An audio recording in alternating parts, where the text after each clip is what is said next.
पहुंचकर Mrs Thornton ने उसे कॉल किया और ब्रैंडन की सिचुएशन के बारे में पूछा। क्या तुमने अभी तक ब्रैंडन से पूछा? विक्टोरिया स्टर्लिंग ने कहा। मैंने पूछा। मिसेस थॉर्नटन ने कहा, अगर जो नेथन ने कहा है वो सच है तो उससे अब और कोई वास्ता मत रखो। विक्टोरिया स्टर्लिंग ने कहा कि उसने कुछ भी गलत नहीं किया है। अगर मैं सिर्फ नेथन के कुछ शब्दों की वजह से उससे वास्ता रखना छोड़ दूं तो क्या मैं इनकॉम्पिटेंट नहीं लगूंगी? मिसेस थॉर्नटन अपनी सिस्टर की पर्सनैलिटी के आगे थोड़ी मजबूर थीं। तुम्हें ऐसा ही क्यों होना है? पहले ही कहा है कि उसका कैरेक्टर अच्छा नहीं है। विक्टोरिया स्टर्लिंग अपनी बात पर अड़िग थी। जब तक वो कानून नहीं तोड़ता या कोई क्राइम नहीं करता मुझे परवाह करने की जरूरत नहीं है। ऐसा भी नहीं है कि मैं कोई बहुत अच्छी इंसान हूँ। ये कहकर उसने सीधे कॉल काट दिया। मिसेस थॉर्नटन थोड़ी बेबस थीं। सोफिया और मिसेज थॉर्नटन के साथ लंच करने के बाद सेलेस्टे और मैं वापस निकल गए। जब हम घर पहुंचे तो मेरे फादर पहले से ही वापस आ चुके थे। वो अभी अभी लेकवुड से लौटे थे। मैंने अपने फादर से अंकल की शिकायत की। रिचर्ड क्रेन ने कहा, मुझे उससे बात करने दो। मैंने पूछा, क्या आप कहीं जा रहे हैं? रिचर्ड क्रेन ने सिर हिलाया। कुछ मैटर्स हैंडल करने हैं। आज रात डिनर के लिए बाहर जाना होगा। उसी शाम सेलेस्टे को अचानक एक मिशन हैंडल करने के लिए जाना पड़ा। मैं घर पर अपनी मैन्यूस्क्रिप्ट खत्म ही कर रहा था। मैंने अभी खाना भी नहीं खाया था कि मुझे ब्रैंडन का कॉल आया। नेथन, डायरेक्टर स्टर्लिंग आपको हमारे साथ डिनर के लिए इनवाइट कर रही हैं। मैंने मना कर दिया।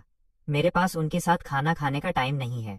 ब्रैंडन ने तब कहा, आपके फादर भी यहीं हैं। मैं प्राइवेट रूम में पहुंचा और दरवाजा धकेला।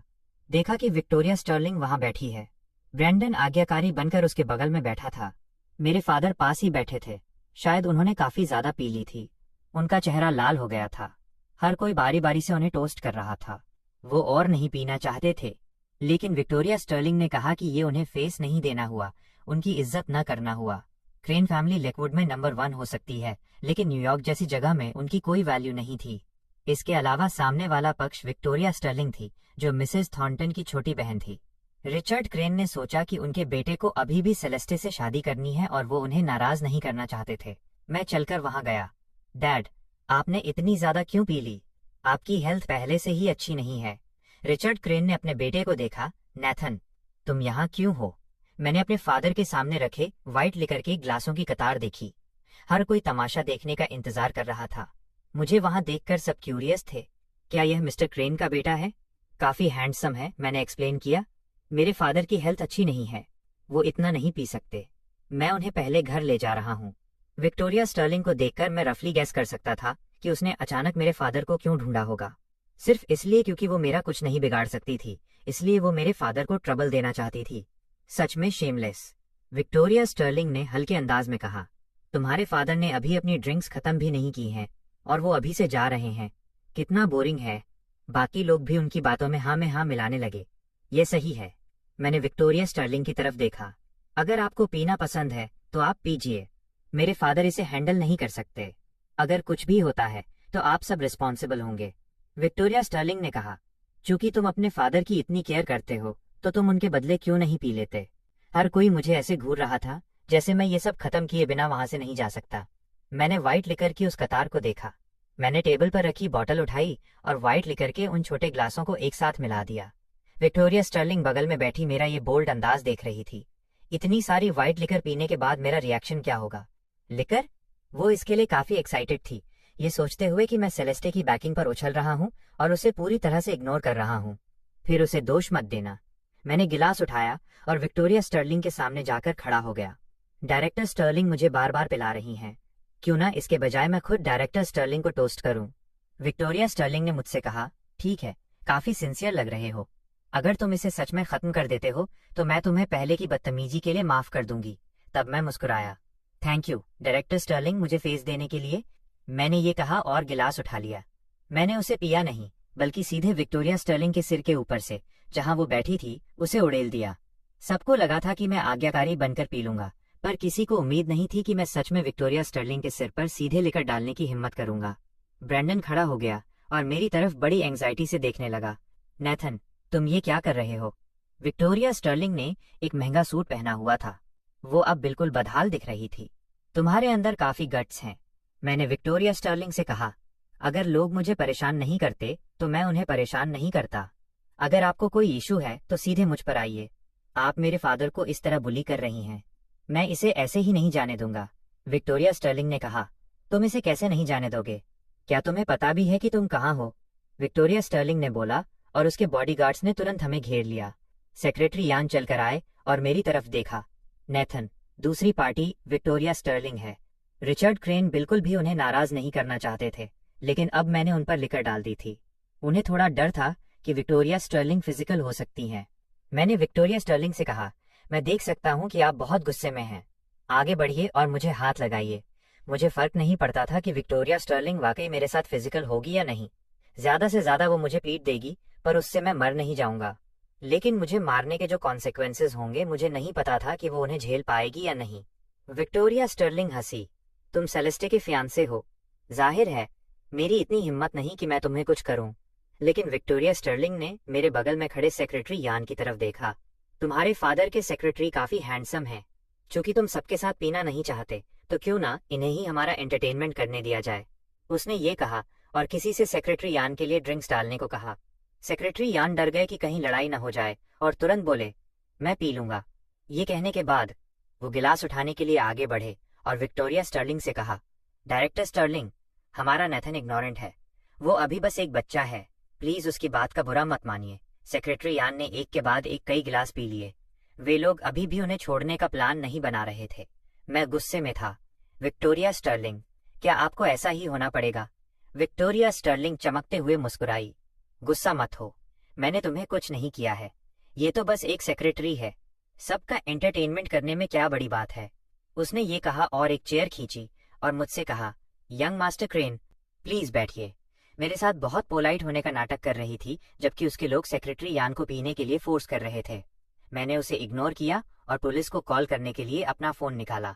मेरे बगल में कोई खड़ा हुआ। उसने जानबूझकर मेरे हाथ से फोन पर टक्कर मारी, जिससे वो बीच में रखे उबलते हुए हॉट पॉट में गिर गया। फिर वो अपोलोजेटिक दिखने लगा। सॉरी यंग मास्टर क्रेन, मेरा वो मतलब नहीं था। मैं पक्का आपको बाद में लेटेस्ट फोन कंपनसेट कर दूंगा। विक्टोरिया स्टर्लिंग ने मनाते हुए कहा, बैठो। बैठिए यंग मास्टर क्रेन। ब्रैंडन मेरे बगल में बैठकर मुझे देख रहा था। उसकी आंखों में एक अजीब सी अकड़ थी। उसे पता था कि मेरे पीछे लोग खड़े हैं, पर अब मैं कर ही क्या सकता था। ओरिजिनली वो मेरे साथ ऐसा बिहेव नहीं करना चाहता था, लेकिन मैंने विक्टोरिया स्टर्लिंग के सामने वे सब बातें कही थी, ये सोचकर कि विक्टोरिया स्टर्लिंग उसे बाहर निकाल देगी। अब मुझे इस हाल में देखकर उसे बस यही लग रहा था कि मैं इसी के लायक हूँ। तभी बाहर से कोई अंदर आया। वो सोफिया थी। वो चलकर आई और मेरे पास खड़ी हो गई, रूम में मौजूद हर किसी को देखते हुए। आप सब यहाँ क्या कर रहे हैं? विक्टोरिया स्टर्लिंग फ्रीज हो गई। तुम यहाँ क्या कर रही हो? विक्टोरिया स्टर्लिंग जानती थी कि सेलेस्टे आसपास नहीं है, कोई मेरी हेल्प नहीं करेगा। हाँ, पर उसे उम्मीद नहीं थी कि सोफिया यहाँ पहुंच जाएगी। सोफिया ने कहा, आप सब यहाँ डिनर कर रहे हैं और मुझे इनवाइट तक नहीं किया। जैसे ही सोफिया आई, विक्टोरिया स्टर्लिंग ने तुरंत सबको रुकने का इशारा किया। सेक्रेटरी यान को भी छोड़ दिया गया। उन्होंने काफी ज्यादा पी ली थी। उनका चेहरा लाल हो गया था। सोफिया ने मेरी तरफ देखा। नेथन, क्या तुम ठीक हो? यहाँ आने से पहले मैंने सोफिया को कॉल किया था, पर वो थोड़ा लेट पहुंची। मैं बोल पड़ा, मेरे फादर नशे में हैं, मुझे उन्हें घर ले जाना है। अगर तुम नहीं आती तो तुम्हारी आंटी शायद अभी भी मुझे फेस नहीं देती। मैं मुड़ा और विक्टोरिया स्टर्लिंग की तरफ देखा। डायरेक्टर स्टर्लिंग, क्या अब मैं जा सकता हूँ? सोफिया के सामने विक्टोरिया स्टर्लिंग के तेवर बदल गए। वो अचानक बहुत एग्रीएबल हो गई। तुम क्या कह रही हो? तुम्हारा फेस? मैं भला तुम्हारी इज्जत क्यों नहीं करूंगी? चलो आज की रात यहीं खत्म करते हैं। सोफिया ने मेरे ठंडे एक्सप्रेशन देखे। वो महसूस कर सकती थी कि मैं गुस्से में हूँ। मैं अपने फादर और सेक्रेटरी यान को लेकर हॉस्पिटल गया। मुझे श्योर नहीं था कि मेरे फादर ने कितनी पी है, इसलिए मैं उन्हें सोबर अप, नशा उतारने के लिए ले गया। सोफिया थोड़ी वरीड थी और साथ ही आई। विक्टोरिया स्टर्लिंग ने अपने कपड़े बदले और ब्रैंडन को साथ लेकर वहां आई। सोफिया और मुझे साथ देखकर उसने माफी मांगने का नाटक किया। मेरी अच्छी इंटेंशन थी कि तुम्हारे फादर को डिनर ट्रीट दूं। उम्मीद नहीं थी कि इससे इतना बड़ा मिसअंडरस्टैंडिंग हो जाएगा। साफ था कि उसने ये सब जानबूझकर किया था। अब वो एक अच्छा इंसान बनने का दिखावा कर रही थी। ब्रैंडन बगल में खड़ा मुझे देख रहा था। नेथन, क्या तुम्हारे फादर ठीक हैं? डायरेक्टर स्टर्लिंग का वो मतलब नहीं था। वो बस तुम्हारे फादर को डिनर देना चाहती थी। ये रहा तुम्हारा फोन कंपनसेट करने के लिए। उसने ये कहा और एक अनोपन फोन आगे बढ़ाया। मैंने खुद उसे नहीं लिया। विक्टोरिया स्टर्लिंग को पास खड़े देखकर मैंने अपने बगल में खड़े असिस्टेंट से कहा, डैनियल, फोन ले लो। चूंकि सेक्रेटरी यान नशे में थे, मैं सब कुछ खुद हैंडल करने में बहुत बिजी था। मुझे अपने खुद के लोगों को बुलाना पड़ा। इसलिए डैनियल भी अब यहाँ था। मेरी बात सुनकर वो आगे बढ़ा और ब्रैंडन के हाथ से फोन ले लिया। डैनियल नाम ने विक्टोरिया स्टर्लिंग का अटेंशन खींच लिया। उसने डैनियल की तरफ देखा। डैनियल 30 साल का था और काफी मैच्योर दिखता था। विक्टोरिया स्टर्लिंग ने यकीन न करते हुए पूछा, तुम्हारा नाम क्या है? डैनियल ने शांति से कहा, मैं डैनियल हूँ। मेरे नाम पर डायरेक्टर स्टर्लिंग का कोई कमेंट है क्या? विक्टोरिया स्टर्लिंग ने पूछा, क्या तुम नॉर्मली स्टॉक्स में ट्रेड करते हो? डैनियल ने अनजाने में मेरी तरफ देखा और विक्टोरिया स्टर्लिंग की तरफ सिर हिलाया। हाँ, डायरेक्टर स्टर्लिंग, आपकी कंपनी के लोगों ने पहले कई बार मुझसे कांटेक्ट किया था। अनफॉर्चुनेटली मैं बहुत बिजी था। उम्मीद नहीं थी कि डायरेक्टर स्टर्लिंग से इस तरह मुलाकात होगी। पहले सोचा था कि डायरेक्टर स्टर्लिंग काफी एडमिरेबल, प्रशंसनीय इंसान है, पर आज की मुलाकात काफी डिसअपॉइंटिंग रही। डैनियल ने फोन लिया और मेरे पीछे खड़ा हो गया। मैंने ठंडे लहजे में विक्टोरिया स्टर्लिंग से कहा, चूंकि डायरेक्टर स्टर्लिंग ने अपनी चिंता एक्सप्रेस कर दी है, तो प्लीज आप पहले जाइए। रेस्ट एश्योर्ड, आज रात की जो भी बातें हुई हैं, मैं मिसेस थॉर्नटन को वर्ड टू वर्ड पक्का बताऊंगा। विक्टोरिया स्टर्लिंग ने मेरी तरफ देखा। मिस्टर क्रेन, वो ठीक तो हो जाएंगे ना? मैंने कहा, बेहतर होगा कि आप दुआ करें कि वो ठीक रहें। ये कहने के बाद मैं अपने फादर की देखभाल करने के लिए हॉस्पिटल के रूम में चला गया। सोफिया ने विक्टोरिया स्टर्लिंग की तरफ देखा। आंटी, आपको अब वापस जाना चाहिए। मैं आपको घर छोड़ देती हूँ, उसने ये कहा और विक्टोरिया स्टर्लिंग को बाहर खींच लिया। आपको क्या हो गया है? अगर अभी उसकी आंटी नहीं होती तो वो घर पर अपने बॉयफ्रेंड के साथ गेम्स खेल रही होती। विक्टोरिया स्टर्लिंग ने कहा, 1 मिनट रुको, मुझे अभी कुछ काम है। सोफिया कंफ्यूज थी। और क्या? विक्टोरिया स्टर्लिंग ने फोन पकड़े हुए डैनियल की तरफ देखा। मिस्टर ताओ, क्या हम बात कर सकते हैं? डैनियल ने कहा, सॉरी, मुझे डायरेक्टर स्टर्लिंग के साथ कुछ भी डिस्कस नहीं करना है। ये कहने के बाद वो भी चला गया। विक्टोरिया स्टर्लिंग उसे जाते हुए देखती रही। उसके पास पहले जाने के अलावा कोई चारा नहीं था। सोफिया ने उसे कार में बिठाया, तब जाकर उसे थोड़ा सुकून मिला। रास्ते में ब्रैंडन विक्टोरिया स्टर्लिंग के बगल में बैठा था। विक्टोरिया स्टर्लिंग को वहां ख्यालों में खोया हुआ देखकर उसने आग में घी डालने का मौका हाथ से नहीं जाने दिया। डायरेक्टर स्टर्लिंग, क्या आप ठीक हैं? नेथन वाकई बहुत आगे बढ़ गया है। उसकी इतनी हिम्मत कि उसने आपके सिर पर लिकर डाल दी। चाहे कुछ भी हो, आप उसकी एल्डर हैं। अगर वो सेलेस्टे के साथ है तो भी उसे आपको आंटी ही बुलाना पड़ेगा। विक्टोरिया स्टर्लिंग ने ब्रैंडन को इग्नोर किया। वो डैनियल के बारे में सोच रही थी। अगर वो उसे अपनी कंपनी में रिक्रूट कर सके तो कितना वंडरफुल होगा। ड्राइवर ने ब्रैंडन को नीचे ड्रॉप किया। ये अपार्टमेंट उसे विक्टोरिया स्टर्लिंग ने ही प्रोवाइड किया था। उसने विक्टोरिया स्टर्लिंग की तरफ देखा। क्या आप थोड़ी देर के लिए ऊपर आना चाहेंगी? विक्टोरिया स्टर्लिंग ने ब्रैंडन की तरफ देखा। जाओ, रेस्ट करो। अगर ये कोई और वक्त होता जब ब्रैंडन ने उसे इस तरह इनवाइट किया होता तो वो पक्का ऊपर चली जाती, पर अब उसका दिमाग दूसरी बातों में लगा था। उसे उसमें कोई इंटरेस्ट नहीं था। ब्रैंडन ने विक्टोरिया स्टर्लिंग की तरफ देखा। उसे पिछला वक्त याद आया जब वो उसे चाहती थी। उसने सोचा था कि अगर वो उसे इनवाइट करेगा तो वो पक्का ऊपर आएगी। अनएक्सपेक्टेडली उसने मना कर दिया। उसके पास खुद कार से बाहर निकलने के अलावा कोई ऑप्शन नहीं था। मैं सुबह तक अपने फादर की केयर करने के लिए हॉस्पिटल में ही रुका। उन्हें जागते हुए देखकर मुझे आखिर सुकून महसूस हुआ। उन्होंने कल रात इतनी ज्यादा पी ली थी। मैं वाकई वरीड था कि उन्हें कुछ हो न जाए। रिचर्ड क्रेन बेड पर लेटे थे। डैनियल थोड़ा पानी लेकर आया। मैंने पानी अपने फादर को पकड़ाया। रिचर्ड क्रेन ने कहा, कल रात मैं नशे में धुत हो गया था। मैंने कहा कि विक्टोरिया स्टर्लिंग आपको बार बार पीने के लिए फोर्स कर रही थी। उनके साथ फिर कभी डिनर मत करना। रिचर्ड क्रेन ने धीरे से कहा, चाहे कुछ भी हो, वो फिर भी मिसेस थॉर्नटन की छोटी बहन है। जब तुम फ्यूचर में सेलेस्टे से शादी करोगे तो तुम उसके सभी फैमिली मेंबर्स को नाराज नहीं कर सकते। ये पुरानी जनरेशन की सोच थी। वे सोचते थे कि रिलेटिव्स और दोस्त सभी इंपॉर्टेंट हैं। मैं ऐसा नहीं सोचता था। रिलेटिव्स असल में आखिर में रिलायबल नहीं होते, चाहे वे नॉर्मली कितने भी क्लोज लगें, पर जब सच में जरूरत होती है तो बहुत कम लोग ही असल में हेल्प करते हैं। मैंने अपना सिर झुकाया। डैड, सेलेस्टे और मैं अपने मैटर्स खुद हैंडल कर सकते हैं। आपको मेरी खातिर दूसरों को अकोमोडेट करने की जरूरत नहीं है। हमें बस अपनी अपनी लाइफ अच्छे से जीने की जरूरत है। रिचर्ड क्रेन ने कहा, यह इतना सिंपल नहीं है। अब न्यूयॉर्क में रहना लेकवुड से अलग है। लेकवुड एक छोटी जगह है, वहां सब चलता है। लेकिन अब, मैंने बात काटते हुए कहा, अगर ऐसी बात है तो क्यों ना हम वापस लेकवुड में ही रहें? रिचर्ड क्रेन ने मेरी तरफ देखा। अपनी बकवास सुनो। क्या तुम्हारा और सेलेस्टे का रिलेशनशिप अच्छा नहीं चल रहा? मैंने उनका हाथ थपथपाया। हमारे मैटर्स हम खुद जानते हैं। एनीवे, अब विक्टोरिया स्टर्लिंग की परवाह मत करो। अगर वो आपको ट्रबल देती है तो मैं कुछ न कुछ रास्ता निकाल लूंगा। अपने फादर के डिस्चार्ज पेपर का काम हैंडल करने के बाद मैं उन्हें घर ले गया, फिर सीधे थॉर्नटन हाउस चला गया। ब्रैंडन और विक्टोरिया स्टर्लिंग दोनों वहां फिर से मौजूद थे। मिसेस थॉर्नटन भी वहीं थीं। ब्रैंडन ने किसी तरह फ्रॉस्टफॉल स्नो के फैन मीटिंग की टिकट्स हासिल कर ली थीं और कह रहा था कि फ्रॉस्टफॉल स्नो भी वहां आएगा। वो मिसेस थॉर्नटन के साथ इसी बारे में डिस्कस कर रहा था। वे दोनों साथ जाने की प्लानिंग भी कर रहे थे। ब्रैंडन अब मिसेस थॉर्नटन के तलवे चाटने का कोई मौका नहीं छोड़ रहा था। मैंने अंदर जाकर ब्रैंडन से कहा, पता नहीं तुम ये फेक इन्फॉर्मेशन कहाँ से लाए हो और तुम्हारी हिम्मत कैसे हुई इसे उनके सामने लाने की। ब्रैंडन फ्रीज हो गया और मेरी तरफ देखने लगा। तुम्हारा क्या मतलब है? मैंने कहा, तुम कह रहे हो कि फ्रॉस्टफॉल स्नो की फैन मीटिंग में फ्रॉस्टफॉल स्नो वहां होगा। ऐसा कैसे हो सकता है कि मुझे इस बारे में पता ही नहीं। नॉर्मली मेरे पास अपीयर होने का टाइम नहीं होता। पब्लिशर ने कई इवेंट्स अरेंज किए थे पर मैंने उन सबको मना कर दिया था। ब्रैंडन ने कहा, तुम्हें तो ये भी नहीं पता कि फ्रॉस्टफॉल स्नो कौन है। तुम इतने श्योर कैसे हो सकते हो कि वो नहीं आएगा? मैंने कहा, जाहिर है मैं श्योर हूं क्योंकि मैं ही फ्रॉस्टफॉल स्नो हूं। वे सारी बुक्स मैंने ही लिखी हैं। मैं जा रहा हूं या नहीं, क्या ये मुझे पता नहीं होगा? ब्रैंडन ने यकीन न करते हुए मेरी तरफ देखा। तुमने लिखी हैं? तुम मजाक कर रहे हो ना? पिछली बार तुमने कहा था कि तुम नॉवेल्स नहीं पढ़ते। मैंने जोर से कहा, सिर्फ इसलिए कि मैं नहीं पढ़ता इसका मतलब ये नहीं कि मैं लिख नहीं सकता। मिसेस थॉर्नटन ने देखा कि मैं गुस्से में हूं और चिंता के साथ पूछा, नेथन तुम्हारे फादर कैसे हैं? मैंने मिसेस थॉर्नटन से कहा, उन्हें डिस्चार्ज कर दिया गया है।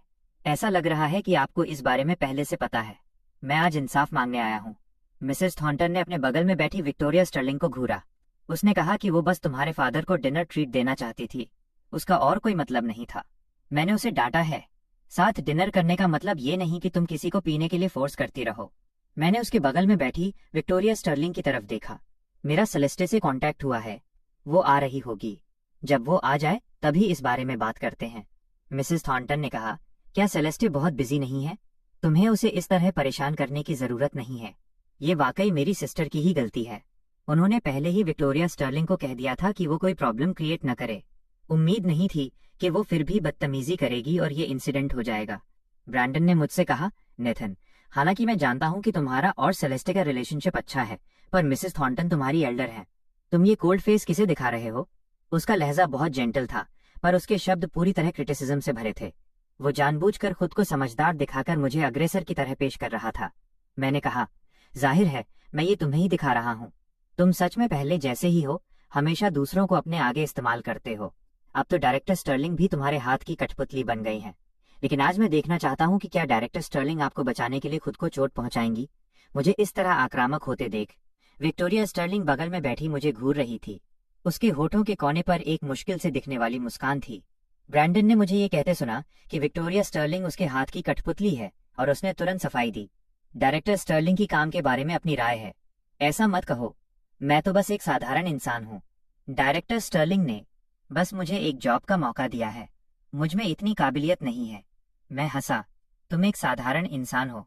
साधारण लोग तुम्हारी तरह इतने बेशर्म नहीं होते।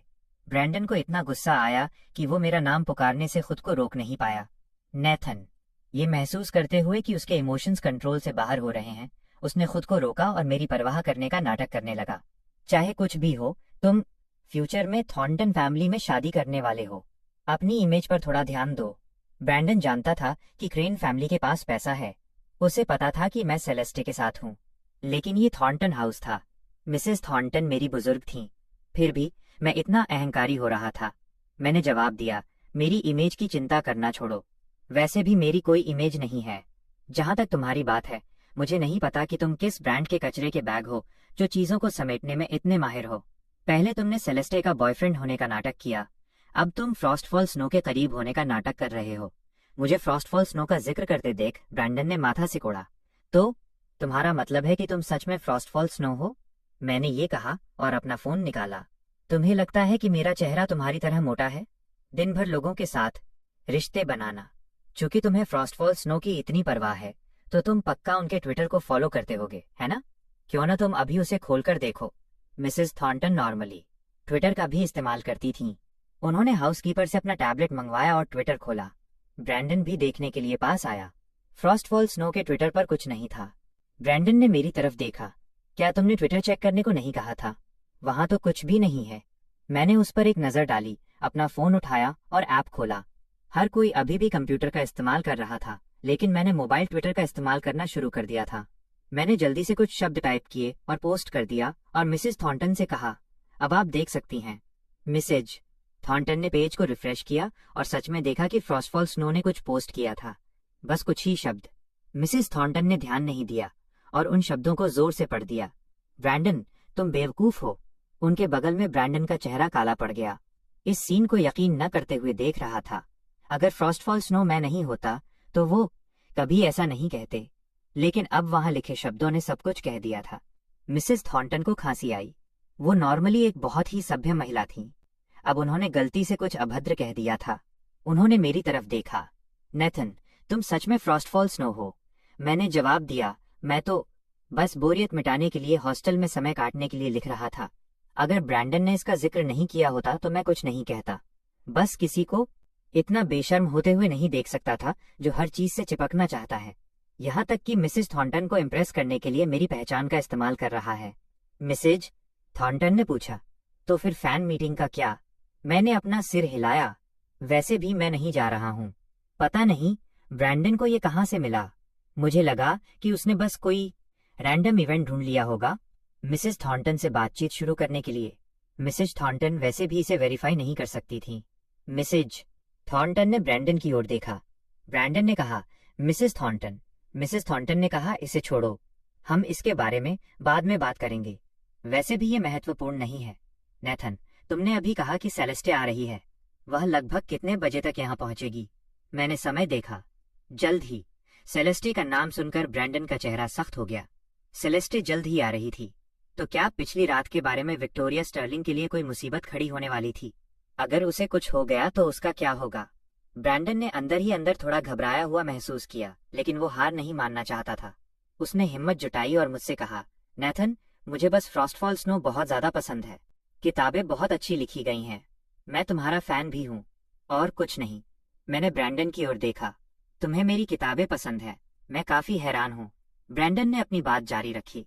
तुम्हारा काम बेहतरीन है। बहुत से लोग इसे पसंद करते हैं। मैं बस एक पाठक हूँ। उसने मुझसे बातचीत करने की बहुत कोशिश की, इस उम्मीद में कि मैं उसे छोड़ दूं। चाहे कुछ भी हो, हमारे बीच अभी भी स्कूल के दिनों का बॉन्ड है। ब्रैंडन की चापलूसी पर मैं उसकी किसी भी बात को नहीं मान रहा था। तुम कहते हो कि तुम मेरे पाठक हो, फिर तुमने ये क्यों नहीं पहचाना कि एंड्रयू का कैरेक्टर तुम पर ही बेस्ड था? एंड्रयू वो कैरेक्टर था जिससे मिसेस थॉर्नटन सबसे ज्यादा नफरत करती थी। मुझे ये कहते हुए सुनकर कि ब्रैंडन एंड्रयू का प्रोटोटाइप था, मिसेस थॉर्नटन खुद को ब्रैंडन की ओर देखने से नहीं रोक सकी और मुझसे कहा, उस पर बेस्ड? मैंने उत्तर दिया, हाँ, क्योंकि मैं वाकई उससे बहुत नफरत करता था। मैंने इसे उस पर बेस्ड बनाया था, लेकिन उसे इस बात का कोई अंदाजा नहीं लगता। शायद एक बुरे इंसान की आंखों में वे खुद को कभी बुरा नहीं देखते। मुझे इतना आक्रामक होते देख ब्रैंडन ने अपनी मुट्ठियां भींच लीं। उसने अपना हाथ उठाया। क्या तुम मुझसे इतनी नफरत करते हो? सेरेना की वजह से? स्कूल में मैंने पहले ही कहा था कि अगर हम उसे पसंद करते हैं तो मैं तुम्हें उससे मिलवाने में मदद कर सकता हूँ। लेकिन तुम एक तरफ सेरेना को पसंद करते थे और दूसरी तरफ सेलेस्टे के फैमिली बैकग्राउंड का लालच रखते थे। अब तुमने मुझे एक किताब में भी लिख दिया जिससे हर कोई मुझे कोस रहा है। नेथन, क्या ये बहुत ज्यादा नहीं है? मैं हंसा। अभी तुम मेरे करीब आना चाहते थे, अब तुम पहले से ही मुझे बदनाम कर रहे हो। इधर उधर की बातें क्यों कर रहे हो? तुम सीधे सबको क्यों नहीं बता देते कि मैं सेलेस्टे के साथ रहते हुए सेरेना के लिए भी प्लानिंग कर रहा हूँ? इसलिए मैं तुम्हें बुली करता रहता हूँ।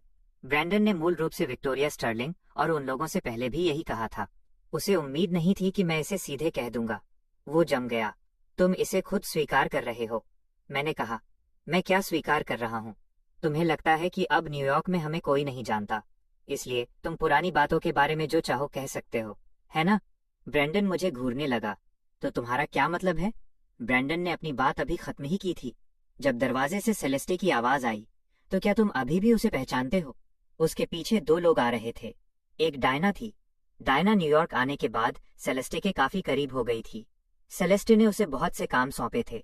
दूसरा व्यक्ति डेरेक था। जेल में 3 साल बिताने के बाद उसने बहुत कुछ सहा था। अब वो पहले की तरह मोटा नहीं रहा था और न ही किशोरावस्था की तरह जीवंत। उसका पूरा व्यक्तित्व बहुत थका हुआ और मुरझाया हुआ लग रहा था।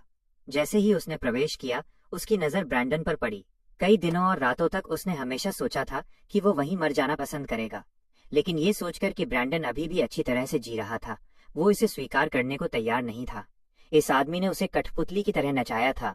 एक दिन वो अपना बदला जरूर लेगा। ब्रैंडन ने पहले तो डेरेक को नहीं पहचाना।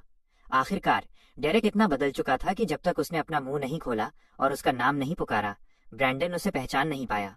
केवल तभी ब्रैंडन ने उसकी आवाज पहचानी। उसने सदमे में डेरेक की ओर देखा। क्षण भर के लिए बोलने की हिम्मत नहीं हुई। सेलेस्टे चलकर आई और मेरे बगल में बैठ गई, इस बात की परवाह किए बिना कि सब वहां थे। उसने मेरा हाथ थाम लिया। अंकल क्रेन उसके लिए परिवार की तरह थे। जब वो लेकवुड आई थी तब वो रिचर्ड क्रेन के साथ कई जगहों पर गई थी। पिछली रात जो हुआ उसे सुनकर सेलेस्टे अभी गुस्से में थी। मैंने कहा, मैंने उन्हें घर पहुंचा दिया है, वो अभी ठीक हैं। इस मामले का जिक्र करते हुए मैंने विक्टोरिया स्टर्लिंग की ओर देखा, जिसने शुरू से अंत तक कुछ नहीं कहा था। सेलेस्टे ने उधर देखा। उसने अभी तक ये मामला नहीं उठाया, लेकिन डेरेक की ओर देखा। मिसेज थॉर्नटन ने पूछा, सेलेस्टे, ये दो लोग कौन हैं? सेलेस्टे ने जवाब दिया, एक मेरी पुरानी क्लासमेट है, एक डेरेक है। वो लेकवुड से नेथन का पुराना क्लासमेट है। मिसेस थॉर्नटन ने सिर हिलाया। अच्छा, तुम उन्हें यहाँ क्यों लाई हो? सेलेस्टे मेरे बगल में बैठ गई। ठंडे लहजे में बोली, चूंकि ब्रैंडन को लगता है कि न्यूयॉर्क में उसे कोई नहीं जानता, इसलिए वो जो चाहे कह सकता है। मैं केवल उसके पुराने दोस्तों को यहाँ आमंत्रित कर सकती थी ताकि वो पुराने मामलों को स्पष्ट कर सके। मैंने डेरेक से कहा, चूंकि तुम यहाँ हो तो क्यों न तुम ब्रैंडन और सेरेना के बीच की कहानी साफ कर दो। जो सेरेना के साथ था वो ये था या मैं? डेरेक ने ब्रैंडन की ओर देखा। नफरत आंखों से छलक रही थी। ब्रैंडन पहले ही खड़ा हो चुका था, डेरेक के सामने चल रहा था। उसने डेरेक का हाथ पकड़ लिया जैसे सगे भाई हों। डेरेक, तुम आखिरकार बाहर आ गए। मैं इन सभी वर्षों में तुम्हारे लिए चिंतित था। जब तुम न्यूयॉर्क आए तो तुमने मुझे क्यों नहीं बताया? अगर मुझे पता होता तो मैं निश्चित रूप से तुम्हें लेने आता। डेरेक ने अपने सामने ब्रैंडन को देखा। उसकी आंखें बहुत ईमानदार थीं, जैसे कि वो वास्तव में उसके लिए चिंतित था, ये याद करते हुए कि उसने उसे पहले दोस्त माना था। ये वास्तव में यही दिखावा था जिसने उसे धोखा दिया था। ब्रैंडन ने उसकी ओर देखा। अब जब तुम बाहर आ गए हो तो ठीक से जियो। तुम्हें इन पिछले वर्षों को भी याद रखना चाहिए। किसने तुम्हें इस हाल में पहुंचाया? हम सब क्लासमेट थे। फिर भी नेथन इतना निर्दयी था, तुम्हें जेल में डालने पर अड़ा था। ये कहने के बाद उसने मुझसे कहा, नेथन, देखो तुमने डेरेक के साथ क्या किया है। अब तुम उसे यहाँ भी ला रहे हो। क्या ये दिखाने के लिए है कि तुम कितने अच्छे से रह रहे हो? ब्रैंडन ने सोचा कि डेरेक को जेल में धकेलने वाला वो नहीं था। वो किस बात से डर रहा था? उसने तब कुछ नहीं किया था। यह सोचकर ब्रैंडन आश्वस्त और साहसी हो गया। वो हार नहीं सकता था। मैंने देखा कि उसका मुंह बोलने में बहुत माहिर था और पलटवार किया कि वो जेल में कैसे पहुंचा। तुम्हें स्पष्ट रूप से पता होना चाहिए। तुमने उसे मुझे बदनाम करने के लिए कहा था, ये कहते हुए कि मुझे एक महिला द्वारा पाला जा रहा है। अंत में तुमने सारा दोष उस पर मढ़ दिया। उसे ऐसा बनाने वाला स्पष्ट रूप से तुम हो। मैं पहले उसका अच्छा दोस्त नहीं था, लेकिन मैंने महत्वपूर्ण क्षण में उसकी पीठ में छुरा भी नहीं घोंपा। ये कहते हुए मैंने डेरेक की ओर देखा। तुम यहाँ फिर से ब्रैंडन द्वारा धोखा खाना चुन सकते हो। मुझे इससे कोई फर्क नहीं पड़ता, लेकिन अगर तुम मुझ पर झूठा आरोप लगाते हो तो जब तुम फिर से बंद होगे तो अपनी आजादी फिर से खोने के लिए तैयार रहना। तुम्हारा अच्छा दोस्त इस मिस स्टर्लिंग से शादी कर सकता है। विक्टोरिया स्टर्लिंग अवाक रह गई। किसने कहा कि वो ब्रैंडन से शादी करने जा रही है? मेरी निगाहें डेरेक पर टिकी थीं। ध्यान से सोचो। डेरेक ने मेरी बात सुनी और तुरंत गंभीर हो गया। उसने अपना हाथ उठाया और सीधे उसे झटक दिया। ब्रैंडन ने जो चापलूसी भरा हाथ बढ़ाया था, डेरेक ने उसकी ओर देखा। तुम मुझे फिर से धोखा देना चाहते हो? ब्रैंडन, अब मैं तुम्हारे झांसे में नहीं आऊंगा। क्या तुमने पहले नहीं कहा था कि तुम सेरेना को वाकई पसंद करते हो? यहाँ तक कि तुम्हें इस बात की परवाह नहीं थी कि उसका परिवार गरीब है या अमीर। अब तुम उसके साथ क्यों नहीं हो? ब्रैंडन ने डेरेक को सीधे शत्रुतापूर्ण होते देखा। उसका चेहरा भी ठंडा पड़ गया। डेरेक ने बात जारी रखी। मुझे अभी भी सेरेना की बर्थडे पार्टी याद है। तुमने हर जगह सबको बताया था कि तुम उसके बॉयफ्रेंड हो। ये पता चलने के बाद कि उसके पिता सिर्फ क्रेन परिवार के ड्राइवर थे, तुम तुरंत पछताने लगे। ब्रैंडन, तुम बहुत नकली हो। ब्रैंडन मासूम दिखने लगा। ऐसा नहीं है कि मैं उसके साथ नहीं रहना चाहता। वो मुझे नहीं चाहती। वह अपने दिल में नेथन को पसंद करती है। वो क्रेन परिवार की बहू बनना चाहती थी, इसलिए उसने मुझे रिजेक्ट कर दिया। तुम सालों से जेल में हो।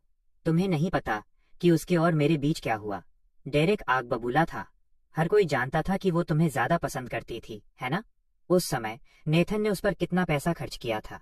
उसने सारा अच्छा सामान तुम्हें दे दिया, यहाँ तक कि नेथन को तुम्हारा नौकर बना दिया। डेरेक को मेरा पुराना काला इतिहास निकालते देख मैं सेलेस्टे की पीठ के पीछे अपना चेहरा छिपाने से खुद को नहीं रोक सका। मैं लगभग भूल चुका था। अब किसी और को इसे फिर से लाते हुए सुनना वाकई बहुत शर्मनाक था। ब्रैंडन ठंडी हंसी हंसा। तो जो पहले था वो पहले था। अब जो है वो अब है। वो मेरी तरफ मुड़ा। नेथन, सेलेस्टे तुम्हारे साथ कितना अच्छा बर्ताव करती है। क्या तुम उसके लायक हो? तुम दोनों इतने समय से साथ हो, फिर भी तुम सेरेना को पसंद करते हो। यहाँ तक कि अपनी इंटर्नशिप के लिए तुमने डेमी टेक्नोलॉजी को चुना, जहाँ सेरेना काम करती है। मैं ये मनगढ़ंत बातें नहीं कर रहा हूँ, है ना? मुझे उम्मीद नहीं थी कि ब्रैंडन को इस बारे में भी पता होगा। ब्रैंडन ने देखा कि मैं निरुत्तर हूँ और गर्व से बोला, तुम डेरेक को ये कहने के लिए लाए थे कि मैं पहले सेरेना के साथ था। तो क्या हुआ? वो मेरा निजी मामला है। डायरेक्टर स्टर्लिंग और मेरा सिर्फ एक बॉस और कर्मचारी का रिश्ता है। डायरेक्टर स्टर्लिंग को शायद इस बात की परवाह नहीं है कि मैं पहले किसके साथ था। जहां तक तुम्हारी बात है, यहाँ मौजूद हर कोई जानता है कि तुम सेरेना के पालतू कुत्ते हुआ करते थे। उसे पता था कि बात यहाँ तक पहुंच गई है। वो और विक्टोरिया स्टर्लिंग शायद अब साथ नहीं रह पाएंगे, लेकिन फिर भी उसे मुझे अपने साथ नीचे गिराना था। उसे विश्वास नहीं था कि सेलेस्टे अभी भी मेरे साथ रहेगी। ये सब सुनने के बाद मैं सेलेस्टे के बगल में बैठ गया, मुस्कुराया और ब्रैंडन से कहा, डायरेक्टर स्टर्लिंग ने तुम्हारे लिए इतना कुछ किया। तुम्हारी नजरों में ये सिर्फ एक एम्प्लॉयर और एम्प्लॉय का रिश्ता है। मुझे लगा था कि तुम दोनों का रिश्ता बहुत अच्छा है। वह जहां भी जाती थी तुम्हें साथ ले जाती थी।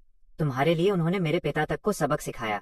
ब्रैंडन ने अपने बगल में विक्टोरिया स्टर्लिंग को देखा। वो वहां बिना कुछ बोले बैठी थी। उसने अपने दांत पीसे और मुझसे कहा, बात मत बदलो। ये खत्म होने के बाद मैं खुद डायरेक्टर स्टर्लिंग की कंपनी छोड़ दूंगा। लेकिन नेथन, क्या तुम ये कहने की हिम्मत रखते हो कि तुम्हारे और सेरेना के बीच अब थोड़ी सी भी फीलिंग्स नहीं है? मैं बिल्कुल नहीं हिचकिचाया। बिल्कुल नहीं। मैं सिर्फ कुछ दिनों के लिए डेमी टेक्नोलॉजी गया था। ये उन कंपनियों में से एक है जिसमें मेरे पिता ने इन्वेस्ट किया है। वहां जाने से पहले मुझे पता भी नहीं था कि सेरेना वहां है। अगर मेरे फादर ने जिस कंपनी में इन्वेस्ट किया है, वहां मेरा इंटर्नशिप करना अगर सेरेना की वजह से होता, तो मैं हर दिन घर पर रहना पसंद करता और कभी बाहर ही नहीं निकलता। ब्रैंडन ने काफी गुस्से में मेरी ओर देखा, खासकर जब मैंने खुलकर कहा, सेरेना की कंपनी में मेरे फादर ने इन्वेस्ट किया था। उसके अंदर से जलन की भावना उमड़ पड़ी। मैंने बात जारी रखी, लेकिन इससे मुझे एक बात याद आई। मैं सोच रहा था कि मैं जहां भी इंटर्नशिप करता था, वहां मेरी मुलाकात सेरेना से बार बार क्यों हो रही थी। क्या आपको लगता है कि सेरेना मेरा ध्यान खींचने के लिए जानबूझकर डेमी टेक्नोलॉजी में रुकी होगी? ब्रैंडन ने मेरी तरफ देखा। तुम ये क्या कह रहे हो? या शायद मुझे सेरेना को नौकरी से निकाल देना चाहिए? मैं अभी अपने फादर को बताता हूँ, मैंने ये कहा और अपना फोन उठाया। ब्रैंडन बोला, तुम वाकई पत्थर दिल हो। चाहे कुछ भी हो, सेरेना तुम्हारी क्लासमेट थी। उसने एक अच्छी नौकरी पाने के लिए इतनी कड़ी मेहनत की और तुम उसे निकाल रहे हो। जब वो कंपनी में शामिल हुई थी, तब उसे ये भी नहीं पता था कि तुम्हारे फादर ने इसमें इन्वेस्ट किया है। तब डेमी इतनी बड़ी नहीं थी। सेरेना शुरुआत में ही जुड़ गई थी, कंपनी के प्रति समर्पित थी, यहाँ तक कि कई प्रोडक्ट्स को डिजाइन करने में भी भाग लिया था। और अब तुम कहते हो उसे निकाल दो, बस ऐसे ही। मैंने ब्रैंडन की ओर देखा। तुम्हारा सेरेना से कोई रिश्ता नहीं है। तुम उसके लिए बोलने को लेकर इतने चिंतित क्यों हो? क्या तुमने नहीं कहा था कि मैं सेरेना को पसंद करता हूँ? मैं तो परेशान भी नहीं हूँ। तुम क्यों परेशान हो रहे हो? ब्रैंडन अपना गुस्सा काबू नहीं कर सका। वह स्वाभाविक रूप से सेरेना के साथ कुछ भी बुरा होते नहीं देखना चाहता था। विक्टोरिया स्टर्लिंग वाला पक्ष तो शायद अब हाथ से निकल चुका था, लेकिन सेरेना, उसका भविष्य भी उज्जवल था। भले ही इस तरफ चीजें काम न आए, उसके पास दूसरी तरफ एक सहारा तो था। अगर मैं सच में सेरेना को निकाल देता, तो वो और सेरेना कैसे सरवाइव करते? उसे चुप देखकर मैंने कहा, अब सबने देख लिया है, सेरेना और मेरा कोई रिश्ता नहीं है, बिल्कुल भी नहीं। अब जहां तक ब्रैंडन की बात है, वो कहता है कि सेरेना के साथ उसके अच्छे संबंध नहीं हैं, लेकिन वास्तव में वे दोनों स्पष्ट रूप से अभी भी शामिल हैं। ये कहते हुए मुझे कुछ याद आया। मिसेस थॉर्नटन ने मेरी ओर देखा। क्या बात है? मैंने कहा, जब हम स्कूल में थे, तभी मैंने सेरेना से मिलना जुलना बंद कर दिया था। हर कोई जानता था कि सेरेना कोई अमीर लड़की नहीं है, बल्कि मेरे परिवार के ड्राइवर की बेटी है। ब्रैंडन ने तब सेरेना के साथ ब्रेकअप करने का नाटक किया और सेरेना से कहा कि वो मेरे करीब आए। मिसेस थॉर्नटन ने अविश्वास के साथ ब्रैंडन की ओर देखा। ऐसी भी कोई बात थी? अगर वो सेरेना के साथ था और फिर भी उसने सेरेना को मेरे पास जाने के लिए प्रोत्साहित किया, तो ये बहुत ही घटिया हरकत थी। ब्रैंडन ने अपनी मुट्ठियां भींच लीं। मैंने ऐसा नहीं किया। मैंने ब्रैंडन की तरफ देखा। ये देखना चाहता था कि वो और कितनी देर तक नाटक कर सकता है। क्या तुम श्योर हो कि तुमने ऐसा नहीं किया? ब्रैंडन ने कहा। नहीं। हालांकि जैसे ही ब्रैंडन ने इनकार किया, मैंने अपना फोन खोला और एक रिकॉर्डिंग बजाई। यह उस समय ग्रोव में ब्रैंडन और सेरेना के बीच की बातचीत थी। ब्रैंडन ने कहा था, सेरेना, क्या तुम अब से मुझे इग्नोर करने का प्लान बना रही हो? सेरेना ने जवाब दिया, क्या तुमने ही मुझसे नेथन के साथ रहने के लिए नहीं कहा था और मुझसे कहा था कि उसे नाराज न करूं? अगर मैं तुम्हारे बहुत करीब आई, तो क्या होगा अगर वो नाराज हो गया? ब्रैंडन ने कहा, ये मेरी गलती है। सेरेना कंफ्यूज थी। तो फिर तुमने मुझे अब यहाँ क्यों बुलाया? ब्रैंडन ने कहा, बस तुम्हारी थोड़ी याद आ रही थी। तुम्हें नेथन के साथ रहने के लिए कहना सिर्फ इसलिए था ताकि तुम्हारी लाइफ अच्छी रहे। मुझे लगा कि मैं अपनी भावनाओं को कंट्रोल कर लूंगा। पता चला कि मैं नहीं कर सकता। क्या तुम्हें अभी भी याद है जो मैंने तुमसे पहले कहा था? ब्रैंडन ने बात जारी रखी, अब से हम सिर्फ फोन पर एक दूसरे के कांटेक्ट में रहेंगे। ग्रेजुएशन से पहले हम सिर्फ ऑर्डिनरी फ्रेंड्स हैं। कॉलेज एंट्रेंस एग्जाम के बाद मैं अभी भी तुम्हारा इंतजार करूंगा। क्या तुम मुझ पर ट्रस्ट कर सकती हो? रिकॉर्डिंग खत्म हो गई। ब्रैंडन का पहले और बाद का बिहेवियर सबने साफ साफ सुन लिया। उसने सेरेना को मेरे पास आने के लिए कहा था। सेरेना नहीं चाहती थी। वो रिकॉर्डिंग सुनकर तो उसे गुस्सा भी आ गया। बाकी लोगों को यकीन ही नहीं हो रहा था कि ये वर्ड्स ब्रैंडन के हैं। डेरेक ने ब्रैंडन की तरफ देखा। उसे बस यकीन नहीं हो रहा था कि उसने इस तरह के इंसान को अपना फ्रेंड माना था। कोई ताज्जुब नहीं कि उस वक्त कुछ समय के लिए तुम सेरेना को नाथान के साथ देखकर जरा भी एंग्री नहीं थे। जब मैंने तुम्हारे लिए स्टैंड लिया तो तुमने मुझे ही चुप करा दिया था। तुमने देख लिया था कि उनके पास मनी है ना? देख लिया था कि जब तक सेरेना उसके साथ है मैं तुम दोनों के इस्तेमाल के लिए पैसे निकालता रहूंगा। उसने हमेशा सोचा था कि ब्रैंडन उसके दिल में मेल गॉड है। उम्मीद नहीं थी कि वो असल में इस तरह का इंसान था जिसे ये भी चाहिए था और वो भी। उसने ओरिजिनली सोचा था कि मैं गार्बेज हूँ। अब उसे वाकई मेरे लिए थोड़ा सॉरी फील हो रहा था। ब्रैंडन ने मेरी तरफ देखा। उसे उम्मीद नहीं थी कि मेरे पास वाकई एक रिकॉर्डिंग है और मैंने इसे अब तक संभाल कर रखा था, इससे पहले कि वो कुछ कहने के बारे में सोच पाता। डायना खुद को डांटने से नहीं रोक पाई। सच में बहुत थिक स्किन्ड हो, ये देखकर कि किसी के पास पैसा है, उसे ठगने के लिए टीम बनाना चाहते हो। तुम उसके पैसे खर्च करना चाहते थे और पीठ पीछे सीक्रेटली डेटिंग भी। मेरी पास्ट लाइफ में उन्होंने वाकई ऐसा ही किया था। बस इतना था कि तब इस बारे में कोई नहीं जानता था। इसके बजाय मैं वो बन गया जिस पर सबने मिलकर हमला किया। सबने कहा कि मैं सेरेना का लैप डॉग था और आखिर में सेरेना को चीट भी किया। सच में इसी के डिजर्विंग था। जबकि ब्रैंडन क्रेन ग्रुप का वाइस प्रेसिडेंट बन गया, जो साफ तौर पर मेरे फादर की कंपनी थी। ब्रैंडन ने सेरेना के साथ अपने रिलेशनशिप का इस्तेमाल करके वहां अपनी जगह बनाई और सोचा कि वो बहुत ग्रेट है। मैंने मिसेस थॉर्नटन की तरफ देखा। मिसेस थॉर्नटन, ब्रैंडन इस तरह का इंसान है। अगर मेरे पास ये रिकॉर्डिंग नहीं होती तो वो शायद अभी भी आधे दिन तक इनकार ही कर रहा होता। सच तो ये है कि मुझे बहुत पहले ही पता चल गया था कि वो और सेरेना मुझे सेटअप कर रहे हैं, इसलिए अब मेरा उनके साथ कोई रिलेशनशिप नहीं है। जब मैं पहले हॉटरिंग रिसॉर्ट में उससे मिला था तो मैंने कुछ नहीं कहा क्योंकि मैं डायरेक्टर स्टर्लिंग को फेस दे रहा था। लेकिन उसके बाद उसने मेरे साथ कैसा बिहेव किया। उसने मेरे और सेरेना के बारे में कहानियां बनाई, मेरे और सेलेस्ट के बीच दरार पैदा करने की कोशिश की, हमारी एंगेजमेंट खराब करने की कोशिश की। साफ तौर पर वही था जो लोगों को हद से ज्यादा पुश कर रहा था। और आपकी यंगर सिस्टर डायरेक्टर स्टर्लिंग जो यहाँ बैठी हैं, उन्होंने उसकी वजह से जानबूझकर मेरे फादर को ट्रबल दी। यह जानते हुए कि मेरे फादर की हेल्थ अच्छी नहीं है, फिर भी उन्हें इतना ड्रिंक कराया। इस मैटर में क्या आपको मुझे कोई एक्सप्लेनेशन नहीं देना चाहिए? मिसेस थॉर्नटन ने विक्टोरिया स्टर्लिंग की तरफ देखा। मैंने तुमसे बहुत पहले कहा था, तुम्हें उससे दूर रहने के लिए कहा था। सिर्फ एक ब्रैंडन के लिए इस तरह का आदमी, तुमने नेथन को नाराज कर दिया। विक्टोरिया स्टर्लिंग ने कहा, मुझे इस सब की उम्मीद नहीं थी। सोचा था कि वो बस सेरेना के साथ था। आखिर उनका ब्रेकअप तो हो ही चुका है। सेलेस्ट पास ही बैठी थी और उसने विक्टोरिया स्टर्लिंग से कहा, डायरेक्टर स्टर्लिंग, काफी टेम्पर है आपका, मेरे लोगों को बुली करने की हिम्मत तक कर ली। इसके अलावा जब मैं लेकवुड में थी तो अंकल क्रेन ने मेरी बहुत देखभाल की थी। आपकी उन्हें टच करने की हिम्मत कैसे हुई? क्या आपको लगता है कि मेरा कोई वजूद नहीं है? तब जब उसकी माँ ने बिल्डिंग से जंप लगा दी थी तो उसके फादर काफी समय तक डेवास्टेटेड रहे थे। वो मेरी ही माँ थी जो उसे क्रेन हाउस लेकर आई, उसे मेरे साथ ही खाने पीने और सोने दिया। बाद में उसे लेकवुड ले आए, तभी वो मेरे अंकल के साथ रहने लगी। यह मैटर पूरी तरह से विक्टोरिया स्टर्लिंग की गलती थी। उसने माफी मांगने के लिए अपना मुंह खोला। मैं ब्रैंडन को फायर कर दूंगी। मैं मिस्टर क्रेन से भी माफी मांगने जाऊंगी। Young master crane, I am sorry, ये मेरी गलती है। मैं सच में बहुत आगे बढ़ गई थी।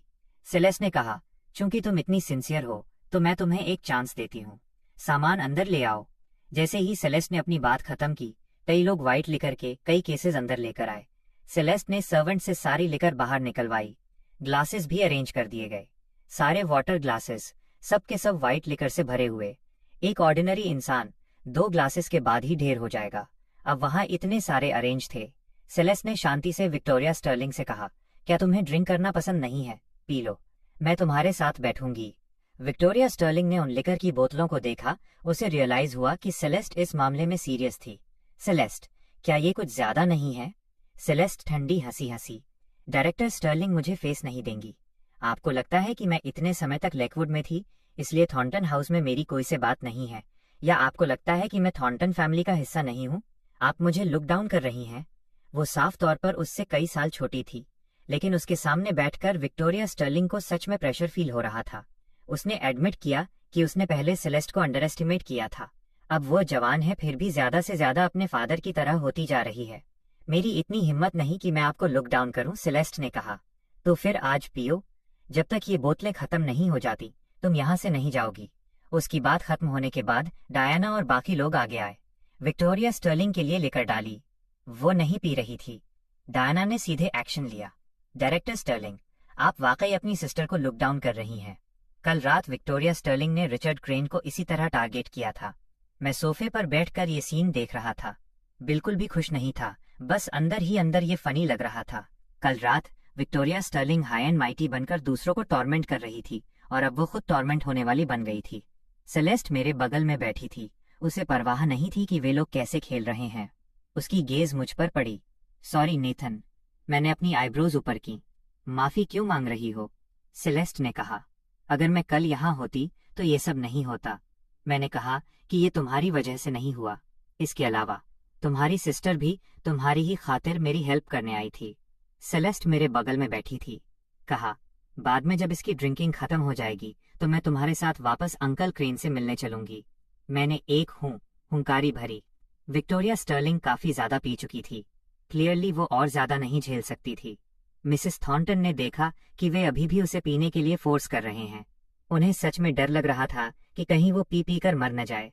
वह चलकर पास आई। सेलेस्ट, वो पहले ही बहुत पी चुकी है, उसे जाने दो। सेलेस्ट ने मिसेस थॉर्नटन की तरफ देखा तक नहीं। अगर आप वरीड हैं तो क्यों न साथ मिलकर उसकी हेल्प करें। नॉर्मली सेलेस्ट से बात करना बहुत ईजेड था, लेकिन अब भले ही मिसेस थॉर्नटन बोल रही थी, उसने कोई फेस नहीं दिया।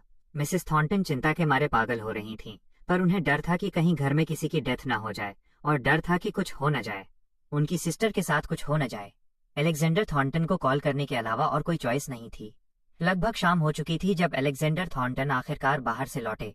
मिसेस थॉर्नटन उन्हें ग्रीट करने के लिए दौड़ी। अलेक्जेंडर, तुम आखिरकार वापस आ गए। उन्हें देखो। विक्टोरिया स्टर्लिंग कब की पीकर अनकॉन्शियस हो चुकी थी। अलेक्जेंडर थॉर्नटन चलकर आए और उनके बगल में बैठ गए। क्या चल रहा है? मिसेस थॉर्नटन ने अलेक्जेंडर थॉर्नटन को पूरी स्टोरी बताई। अलेक्जेंडर थॉर्नटन ने सुनना खत्म किया, विक्टोरिया स्टर्लिंग की तरफ देखा और सेलेस्टे से कहा, चूंकि वो पहले ही इतना पी चुकी है उसे जाने दो, इसे मेरा कुछ फेस रखना समझो। सेलेस्टे मेरे बगल में ऐसे बैठी रही जैसे उसने अलेक्जेंडर थॉर्नटन के शब्द सुने ही न हो। अलेक्जेंडर थॉर्नटन ने मेरी तरफ देखा। नेथन, उससे बात करो। मैं तुम्हें गारंटी देता हूँ ऐसा फिर कभी नहीं होगा। अगर कोई तुम्हारे फादर को ट्रबल देता है तो मैं उन्हें सजा देने वाला पहला इंसान होऊंगा। तुम्हारे फादर सेलेस्टे के लिए बहुत काइंड रहे हैं, मुझे सब याद है।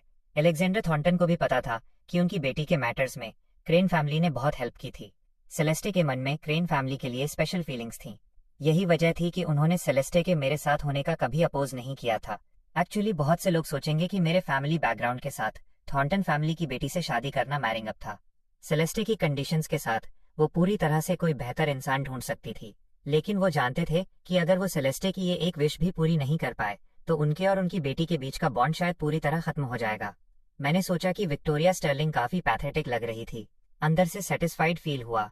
अगर वे जारी रखते तो कौन जानता है, शायद सच में किसी की डेथ हो जाती। मैंने सेलेस्टे की तरफ देखा। मुझे कोई ऑब्जेक्शन नहीं है, तुम्हारा क्या ख्याल है? सेलेस्टे ने कहा, चूंकि नेथन को कोई ऑब्जेक्शन नहीं है तो फिर इसे यहीं रहने दो। मिसेस थॉर्नटन ने यह सुना और जल्दी से उन्हें रुकवा दिया। डायना ने भी लोगों से विक्टोरिया स्टर्लिंग को रिलीज करवा दिया। मिसेस थॉर्नटन ने किसी से कहकर जल्दी से विक्टोरिया स्टर्लिंग को हॉस्पिटल भिजवाया। सच में डर लग रहा था कि कहीं वो मर न जाए। अलेक्जेंडर थॉर्नटन ने मिसेस थॉर्नटन से कहा, वो ब्रैंडन, उस ब्रैंडन से अपनी सिस्टर को कहो कि अब कोई एसोसिएशन न रखे। साथ ही अब से विक्टोरिया स्टर्लिंग को घर पर कम बुलाया करो, मैं उसे देखना नहीं चाहता। मिसेस थॉर्नटन ने सिर हिलाया। ठीक है। उन्होंने अलेक्जेंडर थॉर्नटन के शांत एक्सप्रेशन को देखा। हालांकि वो इतने सालों से अलेक्जेंडर थॉर्नटन के साथ थीं, पर ये कोल्ड और इमोशनलेस लुक देखकर मिसेस थॉर्नटन अभी भी सिहर उठीं। सब थॉर्नटन हाउस से निकल गए। कार दरवाजे पर वेट कर रही थी। सेलेस्टे और मैं मेरे फादर से मिलने क्रेन हाउस गए। ब्रैंडन ने मिसेस थॉर्नटन की तरफ देखा। मिसेस थॉर्नटन, क्या मैं डायरेक्टर स्टर्लिंग से मिलने हॉस्पिटल जा सकता हूँ?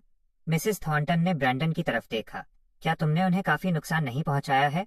वो औरत जो पहले जेंटल थी, अब उसकी आंखें पूरी तरह कोल्ड हो चुकी थीं।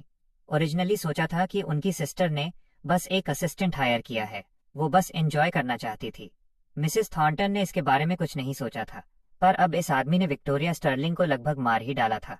मिसेस थॉर्नटन वाकई ब्रैंडन के साथ पोलाइट नहीं रह सकती थी। अगर तुम फिर कभी उसके सामने दिखे तो मैं तुम्हें नहीं छोड़ूंगी। ये कहने के बाद उन्होंने अपने बगल वाले इंसान को इंस्ट्रक्ट किया, योंग की कंपनी को कॉल करो।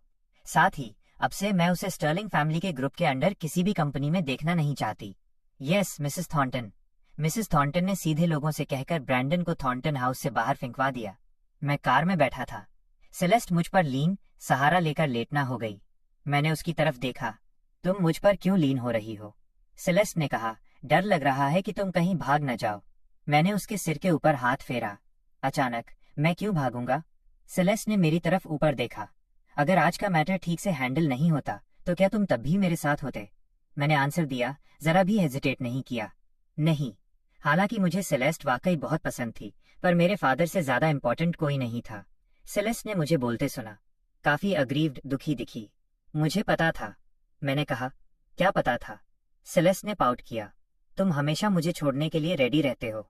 वो ऐसी इंसान थी जिसे कभी भी अबैंडन त्यागा किया जा सकता था, इसलिए मेरे सामने उसे हर चीज को लेकर केयरफुल रहना पड़ता था। मैं हंसा, बिल्कुल नहीं। मुझे बस लगा कि अगर हम न्यूयॉर्क में बुली हो रहे हैं तो क्यों न कहीं दूर छिप जाएं। अगर मैं उन्हें हरा नहीं सकता तो क्या कम से कम तुमसे भाग नहीं सकता? थॉर्नटन हाउस में सफर करने के बजाय क्यों न मेरे साथ वापस लेकवुड चलो। वैसे भी अगर तुम मेरे घर पर हो तो मैं किसी को तुम्हें बुली नहीं करने दूंगा। उसकी डेलिकेट आंखों की तरफ देखते हुए मैं खुद को कहने से नहीं रोक पाया, पर सेलेस्ट, तुम बहुत अच्छी हो। तुम्हें ये डर भी नहीं लगा कि ऐसा करने से तुम्हारे फादर और आंटी नाराज हो जाएंगे? सेलेस्ट ने नहीं सोचा कि मेरे लिए तुम्हारा उन्हें ऑफेंड करना कोई बड़ी बात है। अगर तुम्हारे साथ रहने का मतलब तुम्हें सफर कराना है तो मुझे इस घर में वापस जाने की कोई जरूरत नहीं है।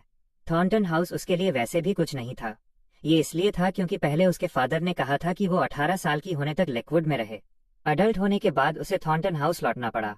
उसके पास लौटने के अलावा कोई चॉइस नहीं थी। मैंने उसका हाथ पकड़ा। तुम मेरे लिए कितनी अच्छी हो।